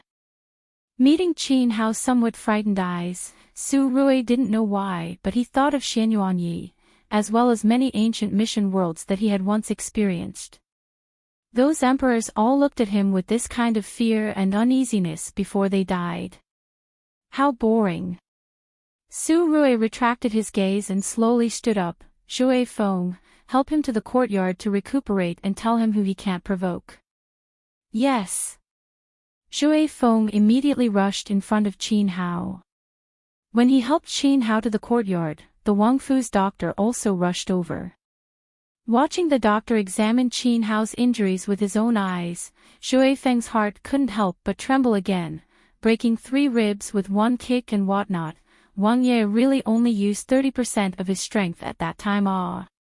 If he used his full strength, wouldn't it be one kick that killed him? Right now, Qin Hao's face was covered in cold sweat on the sickbed, but he didn't faint from the pain. It had to be said that this imperial family's orphan who had experienced great storms and waves since he was young and shouldered a blood feud was truly a man. Seeing that Qin Hao still had a tangled face, as if he didn't know what mistake he had committed, Shui Feng couldn't help but open his mouth and say softly, when you were being chased by the Supreme Court's patrolman, you met a young lady, do you remember? A young lady. Qin Hao's gaze was absent-minded, but he still nodded. Of course he remembered. At that time, he saw that the carriage belonged to a noble in the imperial capital. He wanted to seize the opportunity to take a hostage and escape from the imperial capital. Who knew that at that moment, he would be plotted against because of his negligence? Wait, plotted against? Qin Hao's gaze suddenly brightened and he abruptly looked towards Shui Feng who was at the bedside. That's right. Shui Feng knew that Qin Hao had already thought of something. He didn't deny it and simply nodded with a serious face. The person who used a hidden weapon to injure you was me, and that young lady, before long, will be the mistress of our Jin Wangfu, and also your 9th imperial aunt. That's why, you almost injured our family's Wang Ye's sweetheart. Kicking you with one kick is definitely light. Qin Hao, that I only intended to take her hostage. In all honesty, in the end, I didn't even touch a corner of her clothes, okay? After this incident, Qin Hao deeply understood a principle of life: don't try to reason with 9th imperial uncle, because he is reason. A tyrannical Wang Ye doesn't explain this night. Qin Hao experienced the truth of life in the pain of hovering between life and death. And in Marquis Jingning Fu, It was already the morning of the second day when Lucia woke up from her coma. Raising her eyes, she saw that her husband was wearing his court clothes and preparing to go to court. Lucia immediately climbed out of bed and firmly grabbed onto Soo-yun's sleeves. "Foreign, you're awake." Soo-yun glanced at Lucia, his gaze filled with concern. "Is your body all right? How come you fainted again?" The servant girls in the food didn't tell Soo-yun the reason why Lucia fainted. After all, this was the master's private matter. Servants with good eyesight were clear on what should be said and what shouldn't be said. Lucia opened her mouth and didn't know where to start. Her gaze fell on Soo-yun's red court clothes and Lucia couldn't help but ask, "Master, will you meet Jean Wangye when you go to court today?" "Ninth Wangye." Soo-yun stared blankly for a moment. He had been an official in the court for many years and couldn't be said to be very familiar with Qin Mu-yen, but he wasn't a stranger either. "Wangye rarely goes to court recently. You also know that the weather is cold, Wangye's body is weak, there's nothing wrong with staying at home." Hearing Soo-yun's words, Lucia's expression became even worse. "Master, do you know that Wan'er she? She wants to break off the engagement with Qin family." "What?" When Soo-yun heard Lucia's words, he froze in place. He spent a lot of effort to facilitate this marriage. How could this child break off the engagement just like that? Nonsense. Soo-yun's expression sank. "Wait for me to come back from court, I'll properly talk to her. This child is really becoming more and more mischievous. How can a marriage that was set be broken off just like that? Won-er's age isn't young anymore. Once the marriage is broken off, where would she find a suitable candidate in such a short period of time? What's more, those hedonistic sons in the capital, which one can compare to Qin Yushu?" Hearing Soo-yun's words, Lucia sighed again. "Not only that, Won-er she also said. She took a fancy to Jean Wangye. She wants to marry Jean Wangye as a Wangfei." "Wangfei? This child. What did you say?" For the first time, Soo-yun's usually calm and elegant face revealed an extremely surprised expression. "Are you sure you didn't hear wrongly?" Won-er said. "Ninth Wangye. In our entire Daqing, there is only this one Qin Wang. I actually hope that I heard wrongly." Mentioning this, Lucia felt that she was a bit dizzy. This was really a sin. A good daughter first had such a big incident happen in Marquis Qingchuanfu, and now she doesn't want the marriage that was already discussed. Fortunately, she insisted on marrying Jean Wangye to become a widow. Lucia felt that it was really necessary for her to go to Huangjue Temple to burn incense and conveniently find a great master to interpret her fortune. At the side, Soo-yun's expression was also rich and colorful. As a civil official, Soo-yun actually admired and appreciated Jean Wangye very much. However, the matter of Jean Wangye's poor health was known by all the commoners in Daqing. In the past, there were people who took the initiative to betroth their daughter to him, but he tactfully refused because of his health. Now that Soo-yun couldn't help but look at Lucia with a serious expression. "This matter was said by my daughter herself. Or did the Wangfu side leak some information?" Lucia heard her husband's words and suddenly froze. She really forgot about this matter. Her precious daughter first took a fancy to Qin Yushu and wanted to marry no one but the Lord. Now that she managed to climb up a marriage with Qin Jia, she steeled her heart to break off the marriage and in the blink of an eye, took a fancy to Jean Wangye. Chapter 120. Soo-won slept soundly that night. When she got up to eat in the morning, she thought that she would be caught by Lucia and taught a lesson again. In the end, Soo-won did not see Lucia's figure. After asking the housekeeper of the Fu, she found out that Lucia brought her personal servant girl to Huangjue Temple early in the morning. Burn incense and pray to Buddha. Well, other than playing Madiao, Lucia indeed had this hobby. She liked to pray to Buddha and ask for a fortune stick. Soo-won reckoned that Lucier must have gone to ask for a fortune stick for her matters, but this time, Lucier was destined to be disappointed that it was close to noon and Lucier still had not returned, but Marquis Jingning-fu welcomed a guest. Shin Yu-shu. Soo-won had long forgotten what Lucier said yesterday. When the steward came to report that Shin Gongzi had come to visit, Soo-won then remembered that Lucier said that Shin Yu-shu had already paid a visit. Letting Wen Yu guard the courtyard, Soo-won brought Wen Yu to Marquis Fu's reception hall. Shin Yu-shu was sitting upright, holding a teacup in his hand. The expression on his face was very calm and indifferent. Shin Gongzi, you came. Soo-won greeted Shin Yu-shu as soon as she entered the door. Her tone was neither salty nor light, without the intimacy of the past. When Shin Yu-shu heard Soo-won's voice, he was startled. In the past, when they met, Soo-won would always call him Yu-shu-ji, Yu-shu-ji. Because of their engagement, Shin Yu-shu did not specifically ask her to change the way she addressed him. But today, Soo-won's attitude was clearly somewhat distant. This sudden unfamiliarity made Shin Yu-shu feel somewhat unaccustomed. Sue. Young Miss Sue. Hesitating, Shin Yu-shu still used the honorific as usual. In fact, at this time, Shin Yu-shu remembered that the two of them had known each other for so many years, but it seemed that he had never taken the initiative to get close to her. He had never even called her by her maiden name. The two of them were engaged in name, but at this time, the two of them sitting in the hall were exceptionally cold.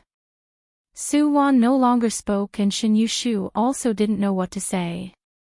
When he was at home, he clearly wanted to come to Marquis Jingning-fu to see her and conveniently ask about her current situation, but now that he met that pair of unfamiliar and somewhat indifferent eyes, Shin Yu-shu suddenly didn't know how to open his mouth. Neither of them spoke. Soo-won indifferently sat on the wooden chair while Shin Yu-shu continued to sip the tea. Only when the cup of tea was finished did Soo-won raise her eyes and look at Shin Yu-shu who was sitting on the side. How is this tea? Ah. Shin Yu-shu stared blankly for a moment. His mind was preoccupied and he simply didn't care about how this cup of tea was. Seeing his somewhat speechless and awkward appearance, Soo-won couldn't help but smile. Young Master Shin, don't be nervous. I see that you've been drinking tea. If you like it, I'll call the servants to make a few more cups for you. No, there's no need.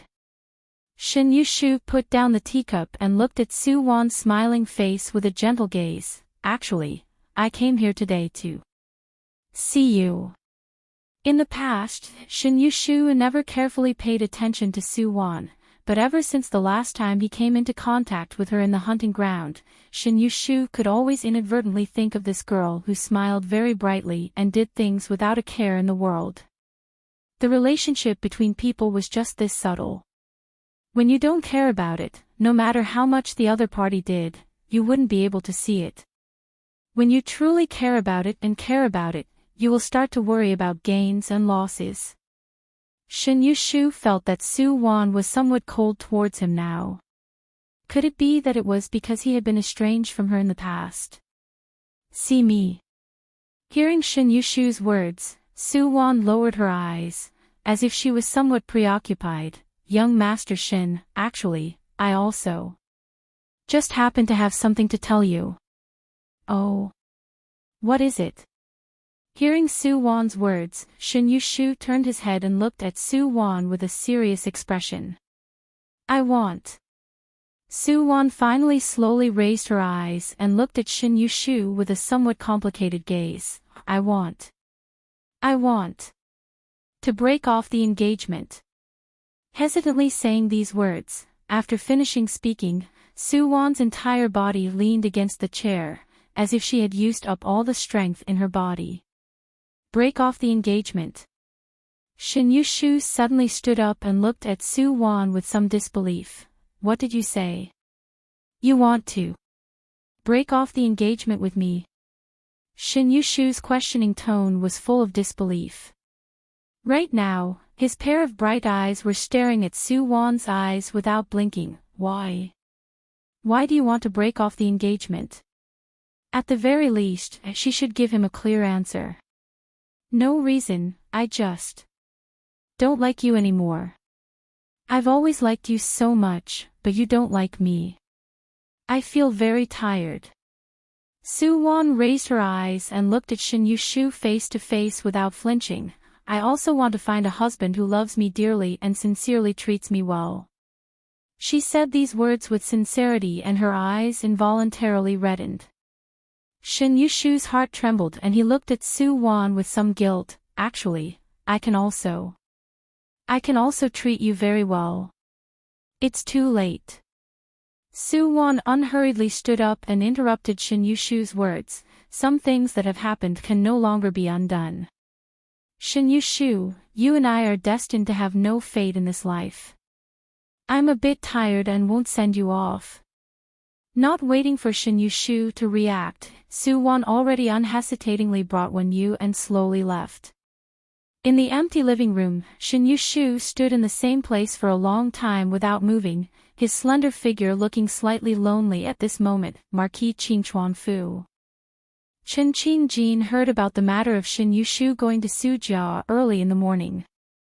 Because of this matter, she had been unable to sit or stand at ease. Just as Chen Qing-jin racked her brains to think of how to expose Soo-won's true colors in front of Shin Yu-shu had already brought the little servant boy back somewhat absent-mindedly. Big brother.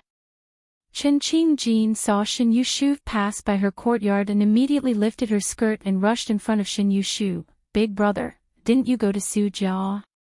Why did you come back so quickly? Sujia. Hearing Chen Qing-jin mention Sujia, Shin Yu-shu's complexion immediately became somewhat unsightly. Chen Qing-jin's gaze flashed. As usual, she raised her hand to hold Shin Yu-shu's arm and continued to speak with an innocent face. It's already lunchtime. Marquis Jingning-fu is too lacking in manners. They actually didn't know to ask Big Brother to stay in their fu for a meal. Speaking till here, Chen Qing-jin purposely pouted. The expression on her face also became very indignant. Originally I thought that young Miss Su was the only one in Marquis Jingning-fu who acted willfully and rashly. I didn't expect that their fu would actually treat a guest like this, clearly not putting Big Brother in their eyes. Enough. Shin Yu-shu suddenly loudly interrupted Chen Qing-jin's words. In Chen Qing-jin's memory, in both lives, her older brother had never used such a fierce tone to speak to her. This time, he actually shouted at her. And it was even for Sujia's matter. For a moment, Chen Qing-jin's heart felt even more uncomfortable. She pursed her lips and her eyes were already filled with mist. Big brother, you actually shouted at me for someone else. Did I say anything wrong? Who in the entire imperial capital doesn't know that eldest young Miss Su is an idiot? Their family and our family's marriage is already climbing up the social ladder. I just don't like Sujia, and even more don't like Soo-won. She simply isn't worthy of Big Brother. At this time, Chen Qing-jin simply used this as a pretext to make a fuss, bitterly weeping and snot at Shin Yu-shu. She knew that her older brother had always been hard-mouthed but soft-hearted, doting on her the most. Perhaps because of this matter, he would reconsider her marriage with Sujia. Only. Hearing Chen Qing-jin's words, Shin Yu-shu froze in place. Do I deserve him or not?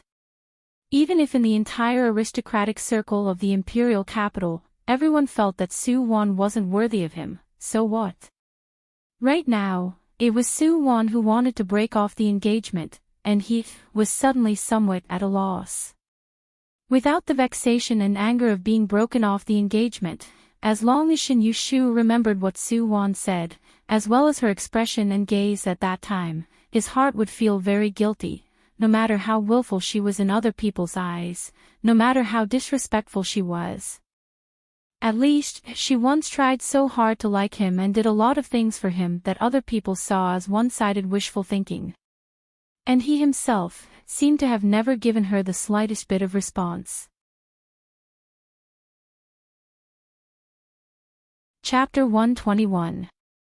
It didn't take long for the matter of Su family withdrawing from the engagement to Shin family to spread in the imperial capital. In the beginning, everyone felt that this matter must have been deliberately said by Su family in order to save their face, Su-won taking the initiative to withdraw from the engagement to Shin Yushu. It would be more reasonable to say the opposite of this matter. However, not long after, this news was personally confirmed by Shin Yushu. He even personally admitted that he didn't want to withdraw from the engagement with Su family. Because of Shin Yushu's words, this matter immediately became a topic of conversation among the group of debauches in the imperial capital. Everyone was very curious as to why Su-won wanted to withdraw from the engagement with Shin Yushu, and what possessed Shin Yushu to actually not want to withdraw from the engagement with Su-won. There were strange things every year, but this year there were especially many awe. These few days, dark clouds covered Marquis Qingchuan-fu, and Marquis Jingning-fu was also not much better. That day, when Lucia returned from Huangjue Temple, Shin Yushu had already left. When Lucia arrived at Su-won's boudoir, intending to persuade her not to act as she wished, she was informed by Su-won that she had already laid her cards on the table with Shin Yushu. Immediately, Lucia went berserk. It's just that the berserk Lucia couldn't bear to lay a deadly hand on her own daughter and also didn't have the face to go to Marquis Qingchuan-fu to take back Su-won's words. In the end, Lucia could only vent all of her sullen anger on Su-yun. The pitiful Marquis Jingning had always been a slave to his wife. He always listened to his wife's words, hitting wherever she pointed. Seeing that Lucia was really angry, Su-yun was also worried for his daughter who didn't grow up. The husband and wife discussed it, and in the end, Su-yun still decided to put down his face and personally go to Jin Wangfu. In Su-yun's view, this matter was definitely Su-won's own idea. No matter if she fancied Wang Ye's peerless elegance or unparalleled wisdom, Jin Wang Ye, that kind of noble and intelligent person, would absolutely not fancy her. That's right, Su-yun had no confidence in his own daughter. He was even prepared to be ridiculed by the people in the Wangfu. Fortunately, Su-yun was also familiar with Jin Wang Ye's character and knew that even if he didn't fancy Su-won, he would absolutely not spread this matter out. So, Su-yun, who was fully prepared, took advantage of the night and brought his servant boy to visit Jin Wangfu. What Su-yun didn't expect was that in Jin Wangfu, he received an extremely warm and sincere welcome from the gatekeeper to the steward of the Wangfu. This made Su-yun somewhat surprised, but he didn't think much about it. Until he saw Jin Qinwang in the study, Su-yun hesitantly expressed some of his daughter's thoughts. In the end, he patted his chest and promised Wang Ye that he would strictly discipline his daughter in the future and would never let her have the chance to offend Wang Ye again. Su Rui lazily listened to Su-yun's words until he finished saying a bunch of things.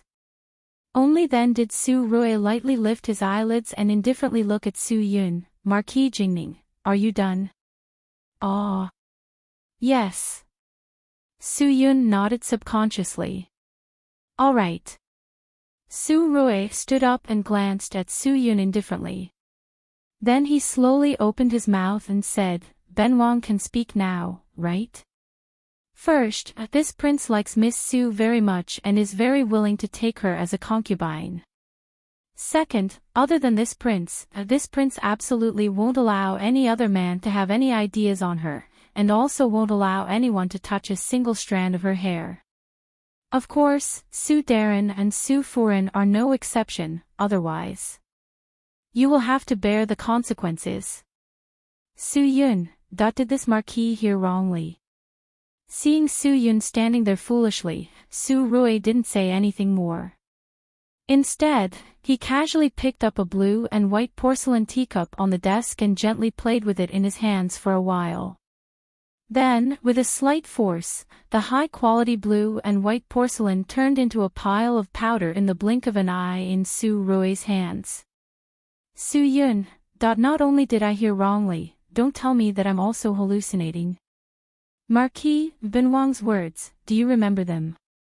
Seeing that Su Yun had returned to his senses, Su Rui lightly clapped his hands with a smile that wasn't a smile, and countless powder floated down from his palms. A ghostly figure suddenly appeared.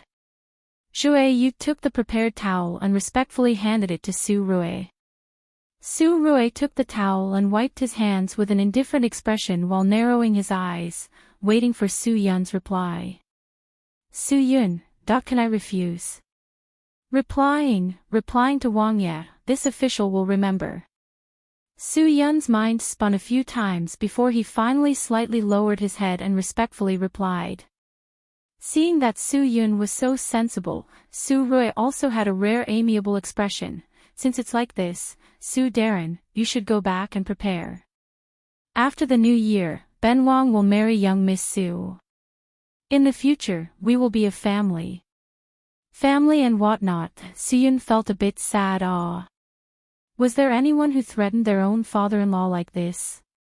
Even if you're a Wang Ye, fine, you're a Wang Ye, you win. After Su Yun returned to the Fu, he immediately closed the door and studied with his foreign, Lucier, for a long time. Whether it was Jin Wang Ye's deep concealment or his favoritism towards his daughter, it all made Su Yun feel a bit strange. But after the husband and wife studied and studied, they only obtained a helpless result. A higher official can crush people to death, not to mention that person was Jin Qin Wang. Of course, the most important thing was that their worrisome daughter was still willing. So, this marriage, they could only acknowledge it. Just like this, when those silk pants in the capital were still debating whether it was Su Wan who ate the wrong medicine or Shin Yu Shu who ate the wrong medicine, Marquis Jingning Fu had already quietly arranged a marriage with Jin Qin Wang Fu. Knowing that her family's young miss was going to marry Jin Qin Wang, Wen Yu, who was in the courtyard, was the happiest because she had followed Su Wan to Jin Wang Fu and personally saw how Jin Qin Wang treated her family's young miss very well. Wen Yu felt happy for her family's young miss from the bottom of her heart. In contrast, when Wen Yu learned of this news, her entire person became more and more sad and haggard. In her view, young miss was forced to do this, compromised, her heart was like still water, cutting off her own path of retreat. In short, young miss walking to this step today was all her own fault. As a result, when the entire Marquis Jingning Fu was quietly preparing for the happy event after the new year, only Wen Yu was hesitating in her heart, not knowing what to do. In the blink of an eye, it was the end of the year. Every year on New Year's Eve, His Majesty would host a banquet to entertain the civil and military officials, and the Empress Dowager would also host a banquet in the inner palace for a group of noble womenfolk. At this time, not only did Su Wan receive the Empress Dowager's invitation, Chen Qingjin and Chen Qingyao of Marquis Qingchuan Fu also received the Empress Dowager's invitation at the same time. Recently, although Marquis Qingchuan Fu was affected by Su Jia breaking off the engagement, Chen Qingjin's mood was better than anyone else's. Although she didn't know why Su Wan took the initiative to break off the engagement, as long as she thought that her eldest brother didn't need to marry that woman that she loathed, Chen Qingjin's mood would be refreshed. Now that she received the Empress Dowager's invitation, Chen Qingjin's gaze turned and a plan came to her mind. Since she had already settled the Su Wan that she loathed, then it should be the main character, Chen Qingyao's turn. In her past life, she schemed to snatch away her husband. In this life, Chen Qingjin still looked down on that trash man. Since she, Chen Qingyao, wanted it, then she would be a good person to the end. She might as well directly help her and fifth prince. The New Year's Eve banquet still hadn't opened, but there were already people who couldn't wait. Chapter 122. On New Year's Eve, tens of thousands of houses were lit up. When Lucier brought Su Wan into the back palace, there were already a lot of people in the palace garden. Among the large group of noble ladies dressed in gorgeous colors, Chen Qingjin, who was dressed in plain brocade, was particularly eye-catching, wasn't the so-called washing away all the splendor just another kind of grandstanding? Tonight, Soo-won still followed Lucia's instructions and wore a bright red cotton skirt and palace dress. Her long hair was also tied into the most popular hair pendant in the imperial capital. She didn't ask for it to be too conspicuous, but she asked for it to not be rude in front of people. "Sister Won, you came." The first to rush up and greet Soo-won was impressively Chin Yao. The little girl was also wearing a crimson heavy palace dress tonight, setting off her immature little face even more fair and sparkling. "Sister Chin Yao." Soo-won nodded her head at Chin Yao. Because she had already broken off the engagement with Chin Jia, Soo-won was very polite towards Chin Yao's intimacy, and those noble daughters of official families all hid at the side and whispered. Soo-won knew that the original owner was famous for being spoiled and willful in the imperial capital. Those noble ladies who were talented and virtuous had always been cold and aloof and were unwilling to deal with Soo-won, this kind of ignorant straw bag. And those who had slightly lower statuses and wanted to get close to her, were looked down upon by the original owner. Therefore, in reality, the only one who could talk to Soo-won in every big banquet was really only Chin Yao, this black-bellied little loli. At this time, Lucia had already been pulled over by Madame Wang to gather with a group of Marquise Furins. Madame Yu was also chatting and laughing with a group of familiar Furins. Chin Yao pulled Soo-won and asked her many questions. The two people were talking and laughing and could be considered amiable. On the contrary, it was Chin Jin who had been sitting alone not too far away, coldly looking at Chin Yao and Soo-won chatting cheerfully and wittily. She slightly lowered her eyes, the corner of her mouth sweeping up a mocking smile. In this life, Soo-won shouldn't hope to marry into Chin Jia. Chin Yao still tried so hard to rope her in. She didn't know what she was planning. "Sister Won, why did you break off the engagement with brother?" Chin Yao, who affectionately pulled Soo-won and asked all sorts of questions, suddenly changed the topic to Chin Yushu. A trace of loneliness flashed on her charming face. "Recently Gij is very unhappy. Chin Yao is also unhappy. Won Jijia, you're so good. If you become my sister-in-law, you definitely won't bully me." Saying this, Chin Yao also deliberately shook Soo-won's arm. "I and brother Yushu are not fated. Even if others marry into Shenfu in the future, no one would dare to bully you. You are the daughter of the Shen family, who would dare to bully you?" Soo-won unobtrusively pulled out her arm from Chin Yao's hand, a smile on her face as she softly spoke. "Who said no one bullied me?" Chin Yao's gaze flashed and unobtrusively glanced at Chin Jin not far away. "Won Jijia, I have something, but I don't know if I should tell you or not." "Oh. What is it?" Soo-won's face revealed curiosity, eagerly looking at Chin Yao's face. Chin Yao moved closer to Soo-won's side, pulled her sleeve, and whispered in her ear, "Won Jijia, do you still remember Yuru's matter last time?" Yuru. Hearing Chin Yao's words, Soo-won's expression really became very complicated, even her voice somewhat trembled. "You, what do you know?" "I found the servant girl who brought everyone to the rear courtyard's wing room that day. After that incident, she was driven out of the Marquis Fu and sold to a brothel. I gave her a large sum of money and let her redeem herself. Only then did she help me carefully recall the scene of that day. She said she saw with her own eyes that Won Jijia, you, went to the rear courtyard by yourself. Afterwards, when she left, she also saw a person. That person was Yuru. She seemed to have been following behind you." Chin Yao had indeed been secretly investigating that day's matter, and now she already had a result in her heart. Although she didn't know why Chin Jin wanted to do that, since she caught hold of Chin Jin's weakness, she naturally had to be good at using it. When Su Wan heard Chen Qingyao's words, she firmly bit her lips and made a very angry appearance. I remember, that day I drank a cup of tea and it seemed to have been handed to me by Yu Ru. Afterwards, I felt a bit stuffy so I went outside to get some wind. As a result, I saw Yu Shu Ji's figure flash by. I originally wanted to look for him to talk, but unknowingly, I was led to the rear courtyard by that figure. Then, someone knocked me out from behind. That person, could it be Yu Ru? But why did she want to harm me? As Su Wan spoke, she revealed an extremely angry expression. Wan Jijie, Yu Ru is only a servant. How could she have the ability and courage to scheme against you? I'm guessing that there must be someone instigating her from behind. Speaking till here, Chen Qingyao imperceptibly glanced at Chen Qingjin not far away.